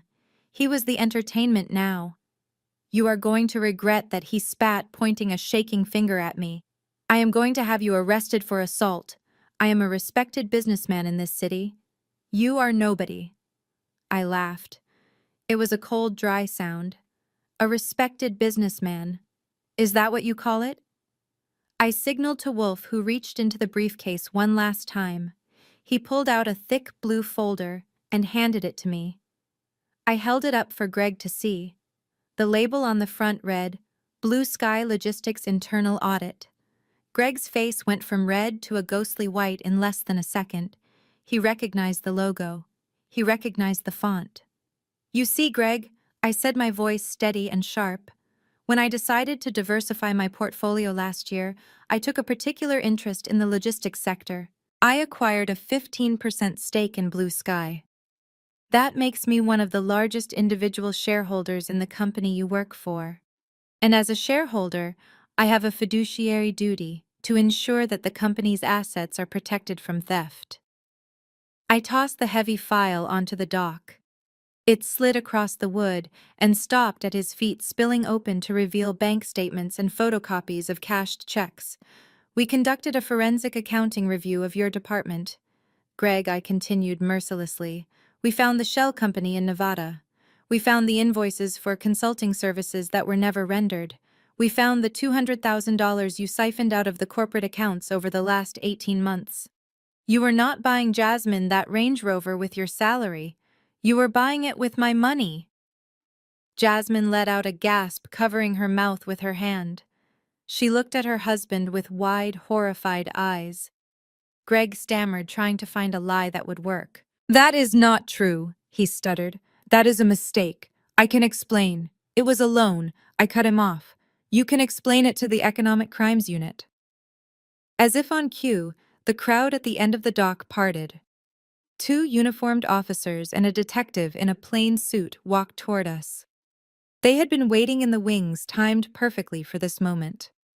The detective stepped forward, pulling a pair of handcuffs from his belt.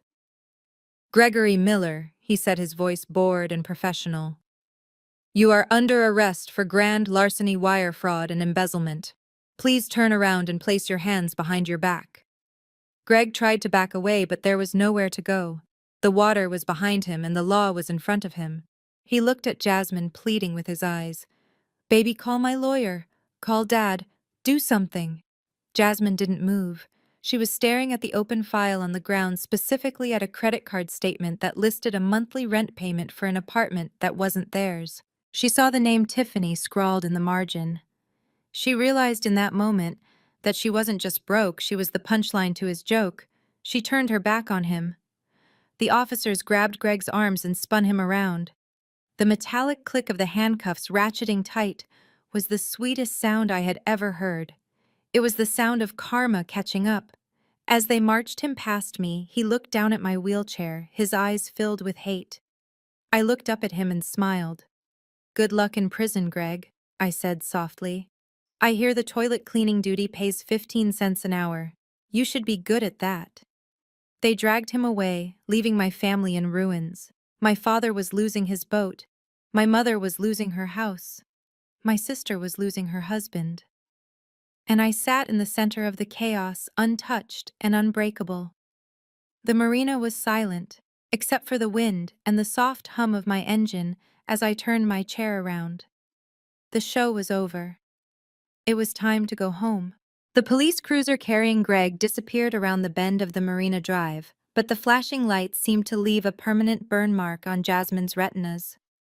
She stood motionless on the dock, clutching her designer handbag, as if it were a life preserver in the middle of the Atlantic. The guests were whispering louder now. Phones were raised, capturing every second of the Jenkins family dynasty crumbling into dust. Jasmine pulled out her phone, her thumb flying across the screen. I knew exactly what she was checking. She was checking the joint accounts. She was checking the credit limit. Her face crumpled. The screen displayed a series of red notifications.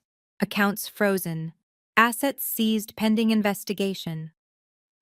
She looked up at the parking lot where her Range Rover was parked. She realized with a sick jolt that the Economic Crimes Unit would be towing that away as evidence before the sun went down. She was not just the wife of a criminal. She was destitute. She spun around, wild-eyed, and looked for someone to blame. Her eyes skipped over me, sitting calm and untouchable in my chair, and landed squarely on our parents. "This is your fault," she screamed, her voice shrill and breaking. She marched toward Calvin and Beatrice, who were still huddled together near the gangway of the seized boat.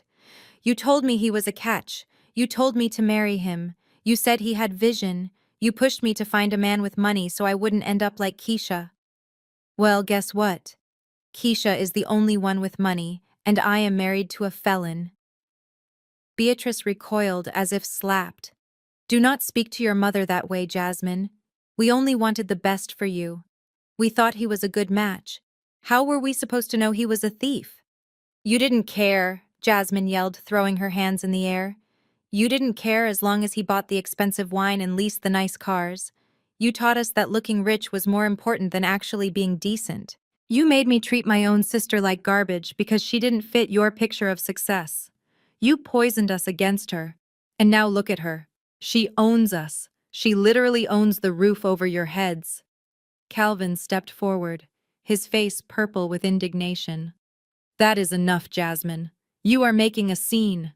A scene." Jasmine laughed hysterically, tears streaming down her face, ruining her perfect makeup. "Dad, your boat just got repossessed by your daughter. Your son-in-law is in handcuffs. There is no scene left to make. The show is over. We are a joke. Everyone is laughing at us. Look at them." She gestured to the crowd of former friends and business associates who were watching with morbid fascination. Not one of them stepped forward to offer comfort. They were watching a car crash. Jasmine turned back to me, her anger deflated, replaced by a terrified realization. "Keisha!" She whimpered, her voice small. "I didn't know. I swear I didn't know about the money. I have nowhere to go. They froze the accounts. I can't go back to the apartment." I looked at my sister, the girl who had mocked my laptop, the girl who told me to sell my computer for cab fare. I felt a flicker of pity, but I smothered it instantly. Pity was what got me hurt in the first place. "You are young, Jasmine," I said, cold as ice. "And you have 2 working legs. I hear the coffee shop downtown is hiring. Maybe you can learn to make your own money for once." I turned my joystick and began to roll away, leaving them to devour each other in the ruins of their own greed. I turned my back on the screaming match that was consuming my parents and sister. Their voices faded into the background, becoming nothing more than white noise. My focus shifted entirely to the 2 people standing near the velvet rope, looking like they wanted to disappear. Dante was clutching Sarah's hand so tightly his knuckles were white. He looked at me with a mixture of awe and fear, as if he no longer knew the woman sitting in the carbon fiber wheelchair. He had just watched me destroy our family in less than 10 minutes, and he was terrified that he was next. I rolled my chair forward until I was just inches away from him. The steel look in my eyes softened instantly, melting back into the warmth of the sister who used to make him peanut butter sandwiches when we were kids. "Dante," I said softly, breaking his trance. "Do not look at them. Look at me." He lowered his gaze, meeting my eyes. "Keisha," he stammered, his voice trembling. "I do not understand. You own the bank. You own everything. Why didn't you tell me?" "Because I needed to know who was real," I answered. And I got my answer 3 nights ago when you put an envelope of grease-stained cash on my coffee table. You were willing to sell your soul to fix my leg while they wouldn't even skip a party. I told you that you would never work for anyone else again. I meant it. I reached into the leather side bag attached to my armrest and pulled out a heavy ring of keys. There were 12 of them jingling together, along with a remote for an industrial security gate. I held them out to him. His hands shook as he took them, the cold metal settling into his palm. "Do you know the old commercial complex in District 7, I asked. "The one on the corner of Main and 4th with the red brick facade." Dante's eyes went wide. "The auto center," he whispered. "The place with 10 bays and the hydraulic lifts." I nodded. "I bought the deed this morning. It is fully stocked. Brand new Snap-on tool chests in every bay. Digital diagnostic machines. A renovated waiting room for customers. It is the largest independent garage in the district. And it is yours, Dante. All of it. I put the title in your name.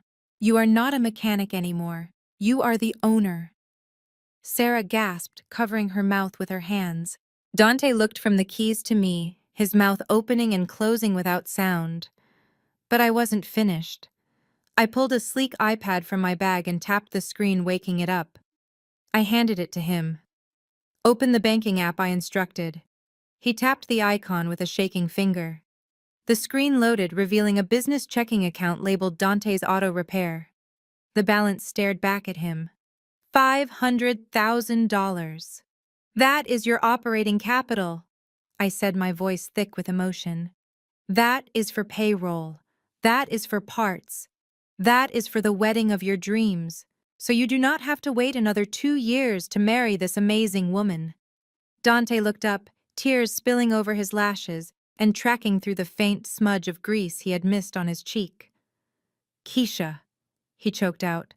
"I can't take this. This is too much."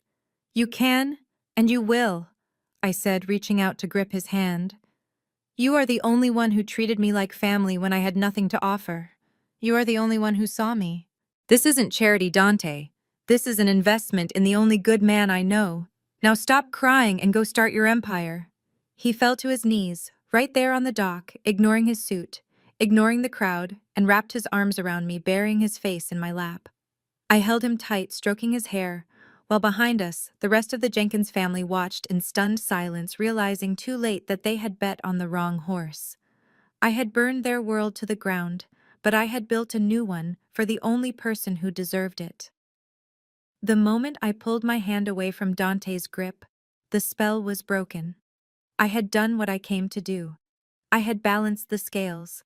I signaled to the lead security officer, who gave a sharp nod and began to clear a path back to the waiting convoy. The crowd of onlookers parted instantly, their phones still raised, recording the final moments of the drama. They looked at me with a mixture of fear and admiration. I was no longer the disabled woman they pitied. I was a force of nature they wanted to avoid. I rolled toward the ramp of the middle escalade, the hum of my electric motor the only sound cutting through the stunned silence of the marina. But the silence did not last. As the lift began to raise me into the sanctuary of the vehicle, I heard a commotion erupt on the dock behind me. It was the sound of frantic footsteps pounding against wood and the desperate scrambling of people who realized their lifeboat was leaving without them. I turned my head slightly to see my parents pushing past the security perimeter. They had seen the keys. They had seen the iPad. They had seen the $500,000 I had just handed to the son they considered a failure. And in that moment, the realization of what they had lost hit them with the force of a freight train. They weren't running for love. They were running for the money. "Keisha, wait!" my father bellowed, his voice cracking with exertion. He was running up the pier, his face flushed a dangerous shade of crimson, his captain's hat long gone. He looked pathetic, stumbling in his expensive boat shoes, panting for breath. My mother was right behind him, tripping in her heels, her mascara running down her cheeks in black streaks. They looked like refugees from a disaster of their own making. They reached the side of the SUV, just as I locked my chair into place. I could have signaled the driver to pull away immediately. I could have ignored them completely. But I wanted to hear it. I wanted to hear the final lie. I pressed the button on the armrest, and the tinted window slid down with a smooth, mechanical whir. My father gripped the doorframe, his fingers sliding on the polished black metal. He shoved his face into the opening, desperate to make eye contact. The smell of stale champagne and fear wafted into the car. "Keisha, baby, please don't go," he gasped, struggling to catch his breath. "You have this all wrong. You are misunderstanding everything." I just stared at him, my face a mask of stone. "Misunderstanding what, Calvin?" I asked calmly. "That you evicted me, that you laughed at me, that you let your son-in-law blow smoke in my face." No, that was all part of the lesson," he stammered, his eyes darting wildly around the interior of the luxury car. "I was just trying to teach you resilience, Keisha. I was trying to push you to be your best self. Look at you now. Look at this car. Look at that suit. You stood up for yourself. You took control. Do you think you would have done any of that if I had just given you the money? I did this for you, Keisha. I was being a good father. I was using tough love to make you strong." The audacity was so breathtaking it almost impressed me. He was actually trying to take credit for my success. He was trying to frame his cruelty as a strategic parenting decision. He reached through the window trying to touch my arm. "We are family, Keisha. You can't do this to us. You can't leave us with nothing. We love you. We have always loved you more than anyone." My mother pushed in beside him, clutching at the door handle. "We were just stressed, honey," she sobbed. "The boat, the house, it was all so much pressure. We didn't mean those things we said. We are your parents. You owe us this chance to make it right." I looked at their desperate, grasping hands. I looked at the greed shining behind their tears. They didn't see a daughter. They saw a walking ATM. They saw a landlord who could evict them. I thought about the cold wind on the porch 3 nights ago. I thought about the pain in my leg as I walked to my car alone. I thought about Dante selling his tools. "You are right," I said, my voice quiet and final. "You did teach me a lesson. You taught me that the only people who deserve a seat at my table are the ones who sat with me when I was on the floor. And neither of you were there." I moved my finger to the window switch. "Keisha, wait!" my father screamed, realizing what was happening. "You can't leave us here. Everyone is watching. I love you, Dad," I said, cold as the grave. "But I need you to be an adult. I need you to figure it out." I pulled the switch. The black glass began to rise, sealing me off from their toxicity. My father tried to hold it down, but the motor was stronger than his grip. He had to snatch his fingers back to avoid them being crushed. The window sealed shut with a soft thud, muffling his screams instantly. I tapped the partition glass. "Drive," I ordered. The driver floored the accelerator. The massive V8 engine roared to life and the Escalade surged forward. I didn't look back at the marina. I didn't look back at the boat with the orange sticker or the brother-in-law in handcuffs. But as we turned the corner, I caught one last glimpse of them in the side mirror. 2 small, shrinking figures standing in a cloud of dust, coughing in the exhaust of the daughter they had thrown away. I picked up my phone and opened the banking app. I had a wedding to plan for my brother. As for the rest of them, they were already in the past. The view from my corner office on the 45th floor was breathtaking. From here, Chicago looked like a circuit board of light and steel, a sprawling grid of power that I now controlled a significant piece of. The late afternoon sun bathed the room in a warm gold glow, reflecting off the glass of my mahogany desk. I stood by the floor-to-ceiling window, looking down at the ant-like cars crawling along Lakeshore Drive. I shifted my weight from my left foot to my right. There was no pain, no throbbing, no stiffness. The titanium anchors in my knee held firm, allowing me to stand in 3-inch heels for the first time in years.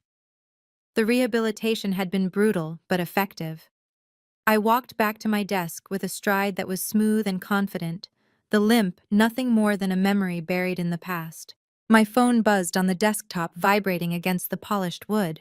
It was the 1st of the month. I didn't need to look at the screen to know what the notification was, but I picked it up anyway. It was a deposit alert from my property management software. Rent payment received. Tenant, Calvin and Beatrice Jenkins. Amount $1,200. I tapped the screen to open the details. They had not stayed in the Highland Park mansion. Of course they hadn't. They couldn't afford the $8,000 lease I had offered them, and their credit was too destroyed to rent anywhere decent in the city. So they had ended up in one of the lower income units in my portfolio. It was a cramped two-bedroom apartment in a building near the airport where the roar of jet engines shook the windows every 10 minutes. It was clean and safe because I was a responsible landlord, but it was a far cry from the marble floors and high ceilings they were used to. And the irony was that they were still paying me. Every single month, they scraped together their wages to write a check to the daughter they had tried to discard. I could picture them right now. My father Calvin, the man who used to lecture me about high finance and risk management, was currently working the checkout line at a discount grocery chain. He wore a green polyester smock that was too tight around the middle and spent 8 hours a day asking people if they wanted paper or plastic. I had sent a secret shopper to the store last week just to check on them. The report said he looked tired. It said he kept his head down, trying to avoid eye contact with anyone who might recognize the former yacht owner in the old man bagging frozen peas. My mother Beatrice was working part-time as a greeter at a big box store, standing on the concrete floor for shifts that made her ankles swell. She had sold her jewelry. She had sold the designer purses. Now she came home to a small apartment that smelled of other people's cooking and sat at a wobbly table to count out their tips. They were learning the lesson they had tried to teach me. They were learning what it actually meant to survive without a safety net. They were learning that dignity wasn't something you bought with a boat, it was something you earned with your character. I looked at the deposit notification again. It was on time. It was the exact amount. Not a penny less. I didn't feel a surge of vindictive joy. I didn't feel the urge to call them and gloat. I just felt a cold, satisfying sense of balance. The scales had been corrected. They were paying their debts literally and figuratively. I swiped the notification away, clearing the screen. On the desk next to my phone sat a framed photo of Dante and Sarah. They were standing in front of the newly renovated auto center, grinning like idiots covered in grease and confetti. The shop was fully booked for the next 3 months. They were thriving not because I gave them money, but because they had the heart to build something real with it. I smiled at the picture. That was my family, the ones who built. As for the tenants in Unit 4B near the airport, they were just business. And business was good. I turned off my screen, grabbed my purse, and walked out of the office without looking back. The prophecy Keisha had whispered on the dock had come true with terrifying accuracy. At the state correctional facility, the lights never truly turned off. They just dimmed to a sickly yellow hum that buzzed like a trapped fly inside Greg's skull. He was no longer the arrogant logistics manager who leased cars. He could not afford to impress people he did not like. He was inmate number 8,940. He was wearing a faded orange jumpsuit that smelled of industrial detergent and other men's sweat. He was currently on his knees on the cold concrete floor of the communal bathroom, clutching a rough bristle brush. I hear the toilet cleaning duty pays 15 cents an hour. That is what she had said. Greg dipped the brush into the bucket of gray water and scrubbed the grout line. His hands, once manicured and soft from pushing papers, were now raw and covered in blisters. A guard walked by, tapping his baton against the bars. "Move it, Miller," the guard barked. "You missed a spot in the corner. If this isn't spotless by inspection, you lose commissary privileges for a week." Greg didn't argue. He didn't threaten to sue. He didn't mention his father-in-law or his lawyer. He just nodded, keeping his eyes on the floor, and scrubbed harder. The power he thought he had was an illusion. The money was gone. His reputation was ashes. And every time he looked into the swirling water of the toilet bowl, he saw his own reflection mocking him. He was exactly where he belonged. 30 miles away in a strip mall that had seen better days, the air was thick with the stinging scent of acetone and cheap acrylic powder. Jasmine sat on a low stool, her back aching in a way she never thought possible. She was wearing a smock that was stained with polish remover and filing the calloused heel of a woman who was loudly complaining on her cell phone. This was not the high-end spa where Jasmine used to go to gossip and drink cucumber water. This was a discount nail salon where the fluorescent lights flickered and the customers tipped in quarters, if they tipped at all. Jasmine held the woman's foot, focusing on the rough skin. She remembered how she used to make fun of Keisha for working late. She remembered calling Keisha's job boring and low class. She remembered telling her parents that Keisha was an embarrassment to the family image. The irony burned in her throat like bile. She was now the one kneeling. She was now the one serving. She was the one hoping the customer wouldn't notice her chipped polish because she couldn't afford to fix it. "Hey, watch it," the customer snapped, jerking her foot back. "You nicked me. Are you paying attention or are you stupid?" "I am so sorry," Jasmine stammered, her face flushing hot. "I will be more careful. It has been a long day. I don't care about your day." The woman huffed, rolling her eyes. "Just finish the job. I have somewhere to be." Jasmine swallowed her pride. It was a bitter pill, but she had to choke it down. She had to finish this shift because she had a baby at home. A baby that Greg would not see grow up for at least 5 years. A baby that needed formula and diapers. When the shift finally ended, Jasmine walked out into the cool evening air. She counted the crumpled bills in her pocket. $42. That was her haul for 8 hours of humiliation. It was barely enough to keep the lights on in the studio apartment she was renting above a laundromat. She walked past an electronics store window and froze. On the wall of televisions playing the evening news, she saw a familiar face.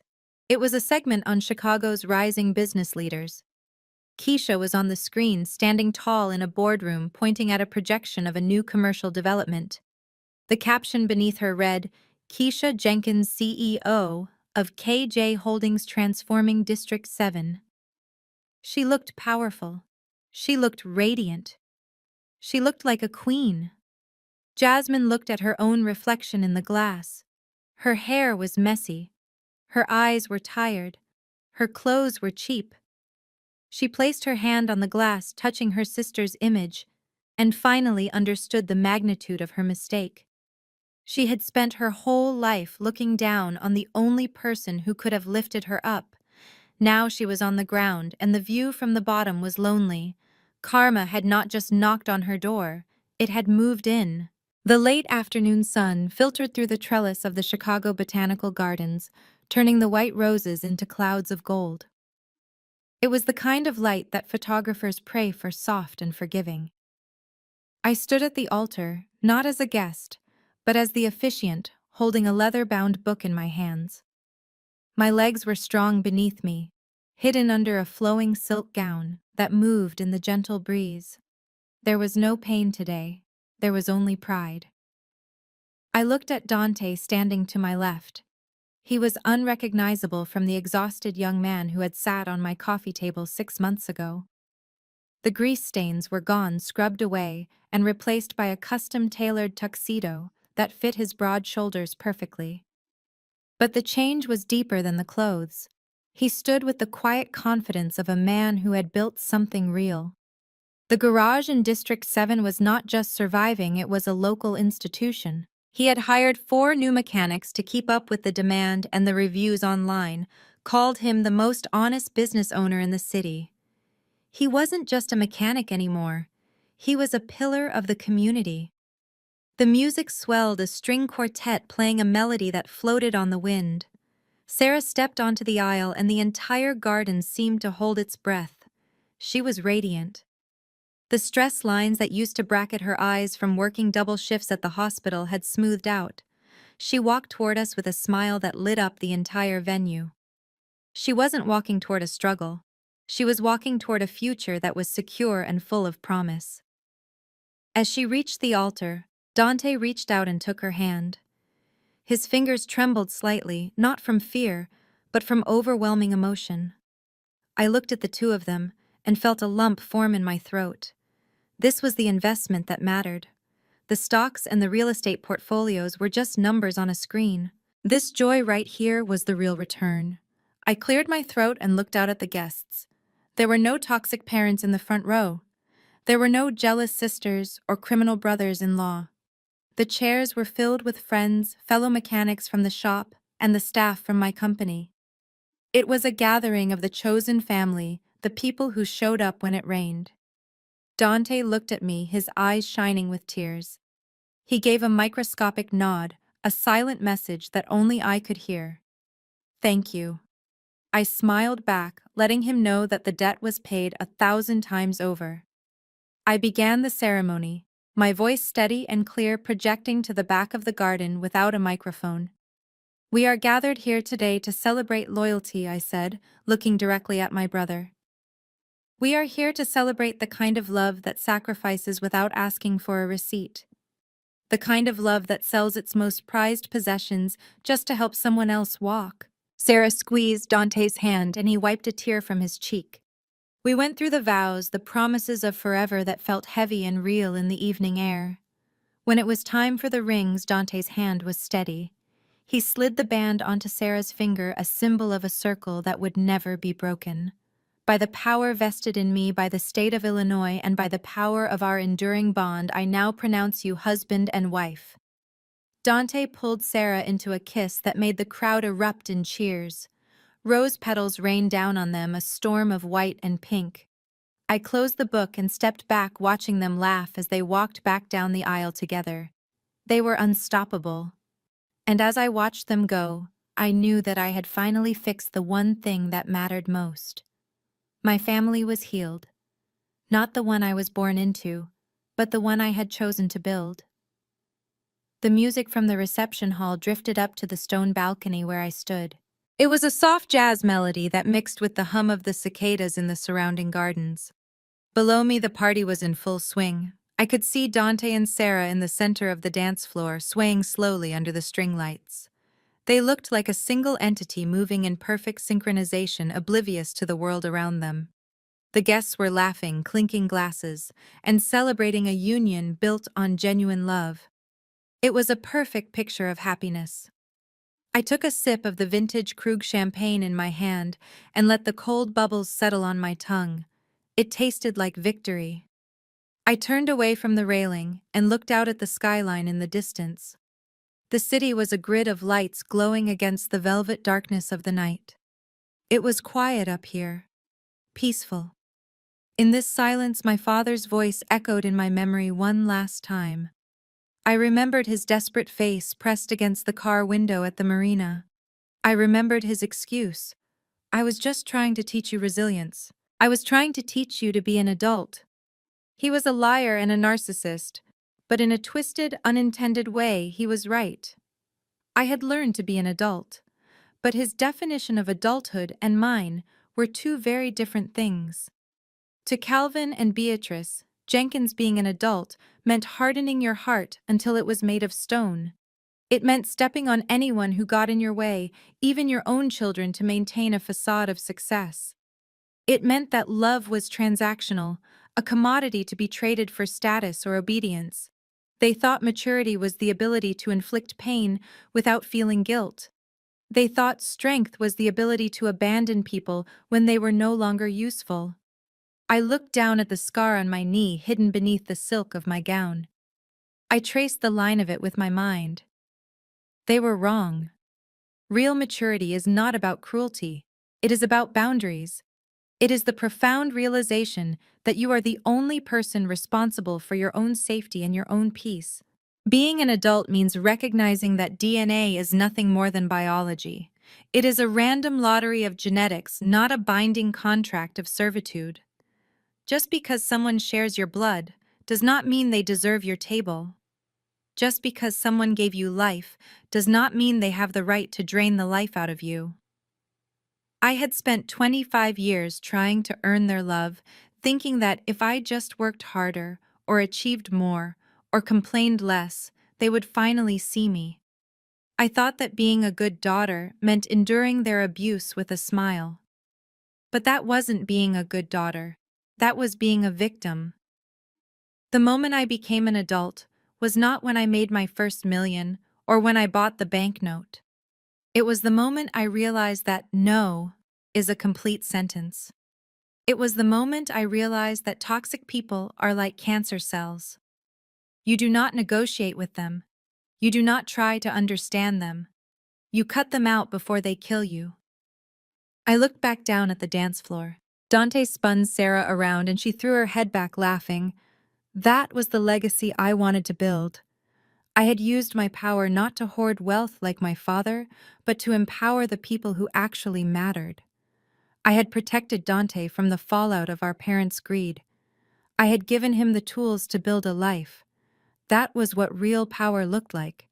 It wasn't about the boat or the mansion or the Alexander McQueen suit. It was about the ability to shield the people you love from the storm. I set my empty glass on the stone railing. The wind picked up slightly, blowing a loose strand of hair across my face. I didn't brush it away. I felt light. The crushing weight of expectation that I had carried since childhood was gone. The fear of rejection was gone. The need for their approval was dead and buried. My father wanted to teach me a lesson. He wanted me to learn that the world is a cold and unforgiving place where you have to fight to survive. He succeeded. I learned that lesson well. I learned that the world is indeed cold, which is exactly why you have to build your own fire. And if the people standing next to you try to put that fire out, you do not let them stay warm by your flames. You lock the door, you roll up the window, and you drive away. I smoothed down the front of my dress and turned back toward the double doors leading into the reception. The music was picking up tempo, shifting into something upbeat and celebratory. My brother was waiting for me. My friends were waiting for me. My life was waiting for me. I walked back inside, leaving the ghosts of my family in the dark where they belonged. I was Keisha Jenkins. I was the CEO. I was the sister. And finally, fully and completely, I was free. I stepped through the French doors and back into the warmth of the reception hall, leaving the cool night air and the memory of my parents behind me. The transition was physical. I felt the vibration of the bass in the floorboards and the hum of conversation washing over me like a tide. Immediately, the isolation of the balcony vanished. I was no longer the solitary commander looking down at her troops. I was a woman returning to her tribe. Marcus Wolfe was the first to spot me. The man who had served the foreclosure papers with the cold precision of a surgeon was now standing near the bar, loosening his silk tie. He raised his crystal tumbler in a silent salute. There was no need for words between us. He had seen the files. He knew exactly what I had survived, and he had been the sword I used to cut the infection out. In his eyes, I saw a respect that my father had never given me in 25 years. Marcus was on my payroll technically, but tonight he felt like an older brother watching out for his kin. He was family not because of lineage, but because he had stood in the line of fire for me. I moved deeper into the room, weaving through the tables. My assistant, Elena, who had helped me coordinate the secret purchase of the auto repair shop, rushed over. She was tipsy and laughing, holding her shoes in her hand. Ms. Jenkins, she beamed, grabbing my arm with a familiarity she would never have dared show in the office. "This is the best party ever. Look at them." She pointed to the mechanics from Dante's shop who were teaching the corporate lawyers from my firm how to do a line dance. It was a chaotic, beautiful collision of worlds. These were my people, the blue-collar grinders and the white-collar sharks, all united by a single thread: loyalty. They didn't care about my last name. They cared about my vision. They cared that I signed their checks on time and treated them with dignity. Then came the gravitational pull. Dante saw me from across the room. He didn't wave. He didn't wait. He abandoned his conversation and walked straight toward me, cutting through the crowd. Sarah was right beside him. They didn't look at me as the wealthy benefactor who had funded their lives. They looked at me as the keystone of their arch. Dante wrapped his arms around me, lifting me slightly off the ground, his strength controlled and gentle. "I got you, sis," he whispered into my hair. "I always got you." Sarah joined in, hugging us both, creating a tight protective circle. I closed my eyes, breathing in the scent of their joy. And in that embrace, the final revelation hit me with the clarity of a diamond. For years, I had been mourning the loss of a family that never really existed. I had cried over a mother who saw me as a burden and a father who saw me as an investment failure. I had let the biology of our shared DNA chain me to their abuse, thinking that blood was a binding contract. I had believed the lie that you cannot choose who you belong to. But standing there, sandwiched between a mechanic and a nurse, surrounded by lawyers and assistants, I realized how wrong I had been. Family is not the blood that runs through your veins. That is just biology. That is just an accident of birth. Real family is the behavior of the people standing next to you when the sky falls. Family are the people who do not flinch when you are ugly or broken or poor. Family are the ones who answer the phone at 2 a.m. I thought back to that night on the stairs. I remembered the sharp agony of my knee twisting, the cold hardness of the wood hitting my face, and the sound of my father telling me to stop making a scene. I remembered lying there alone at the bottom of the steps, waiting for help that never came. That was the DNA family. They were the ones who pushed me. But then I looked at Dante. I thought about him sitting in my shabby apartment with grease on his face, offering me his last $800. I thought about Marcus fighting for my dignity on the dock. I thought about Sarah wrapping my knee with gentle hands. These were the people who picked me up. I pulled back from the hug, wiping a happy tear from my cheek. The scar on my knee would always be there, a permanent reminder of the people who hurt me, but the strength in my legs that came from the people who healed me. I looked at Dante and smiled, the truest smile I had worn in years. I am okay, I said, and I meant it. I am exactly where I am supposed to be. He grinned and grabbed my hand, pulling me toward the dance floor. Come on, Keisha. They are playing our song. I let him lead me into the center of the light, surrounded by the faces of the people I had chosen and the people who had chosen me back. I wasn't falling anymore. I was flying. And for the first time in my life, I knew I would never hit the ground again. The scene shifts one last time, dissolving from the golden light of the wedding reception, back to the quiet intimacy of my living room. I am sitting on the sofa, but it is not the lumpy stained couch where I cried over a broken leg and a broken heart. It is a plush velvet sectional in my penthouse overlooking the city. I am wearing comfortable silk loungewear, my hair down and my face relaxed. The storm is over. The war is won. I lean forward, resting my elbows on my knees, and look directly into the camera lens, breaking the fourth wall. I am not talking to the characters in my story anymore. I am talking to you. It has been a long journey from that cold staircase to this warm room. When I started this story, I told you about a girl who just wanted to be loved by the people who were supposed to protect her. I told you about a girl who thought that if she just gave enough money or took enough abuse, she could buy her way into their hearts. But you saw what happened. You saw the truth. The check cleared, but the love never came. I know there are people watching this right now who feel exactly the way I felt that night on the porch. You are holding on to toxic relationships because you are afraid of being alone. You are letting family members drain your bank account and your spirit because you have been taught that blood is thicker than water. You are terrified that if you say no, if you set a boundary, if you cut them off, you will be the villain in their story. Let me tell you something. I wish someone had told me 5 years ago. Let them make you the villain. Let them tell their version of the story where you are the selfish one. Let them post their angry status updates and play the victim. Because while they are busy talking about you, you will be busy building a life that is actually worth living. You will be busy healing. You will be busy finding the people who love you for who you are, not for what you can do for them. I lost a mother and a father and a sister. That is a tragedy, and I grieved for them. But look at what I gained. I gained my dignity. I gained my freedom. I gained a brother who would walk through fire for me. I gained a career that empowers me. The math is simple. I traded 3 parasites for a life of peace. That is the best deal I have ever made. So here is my question for you.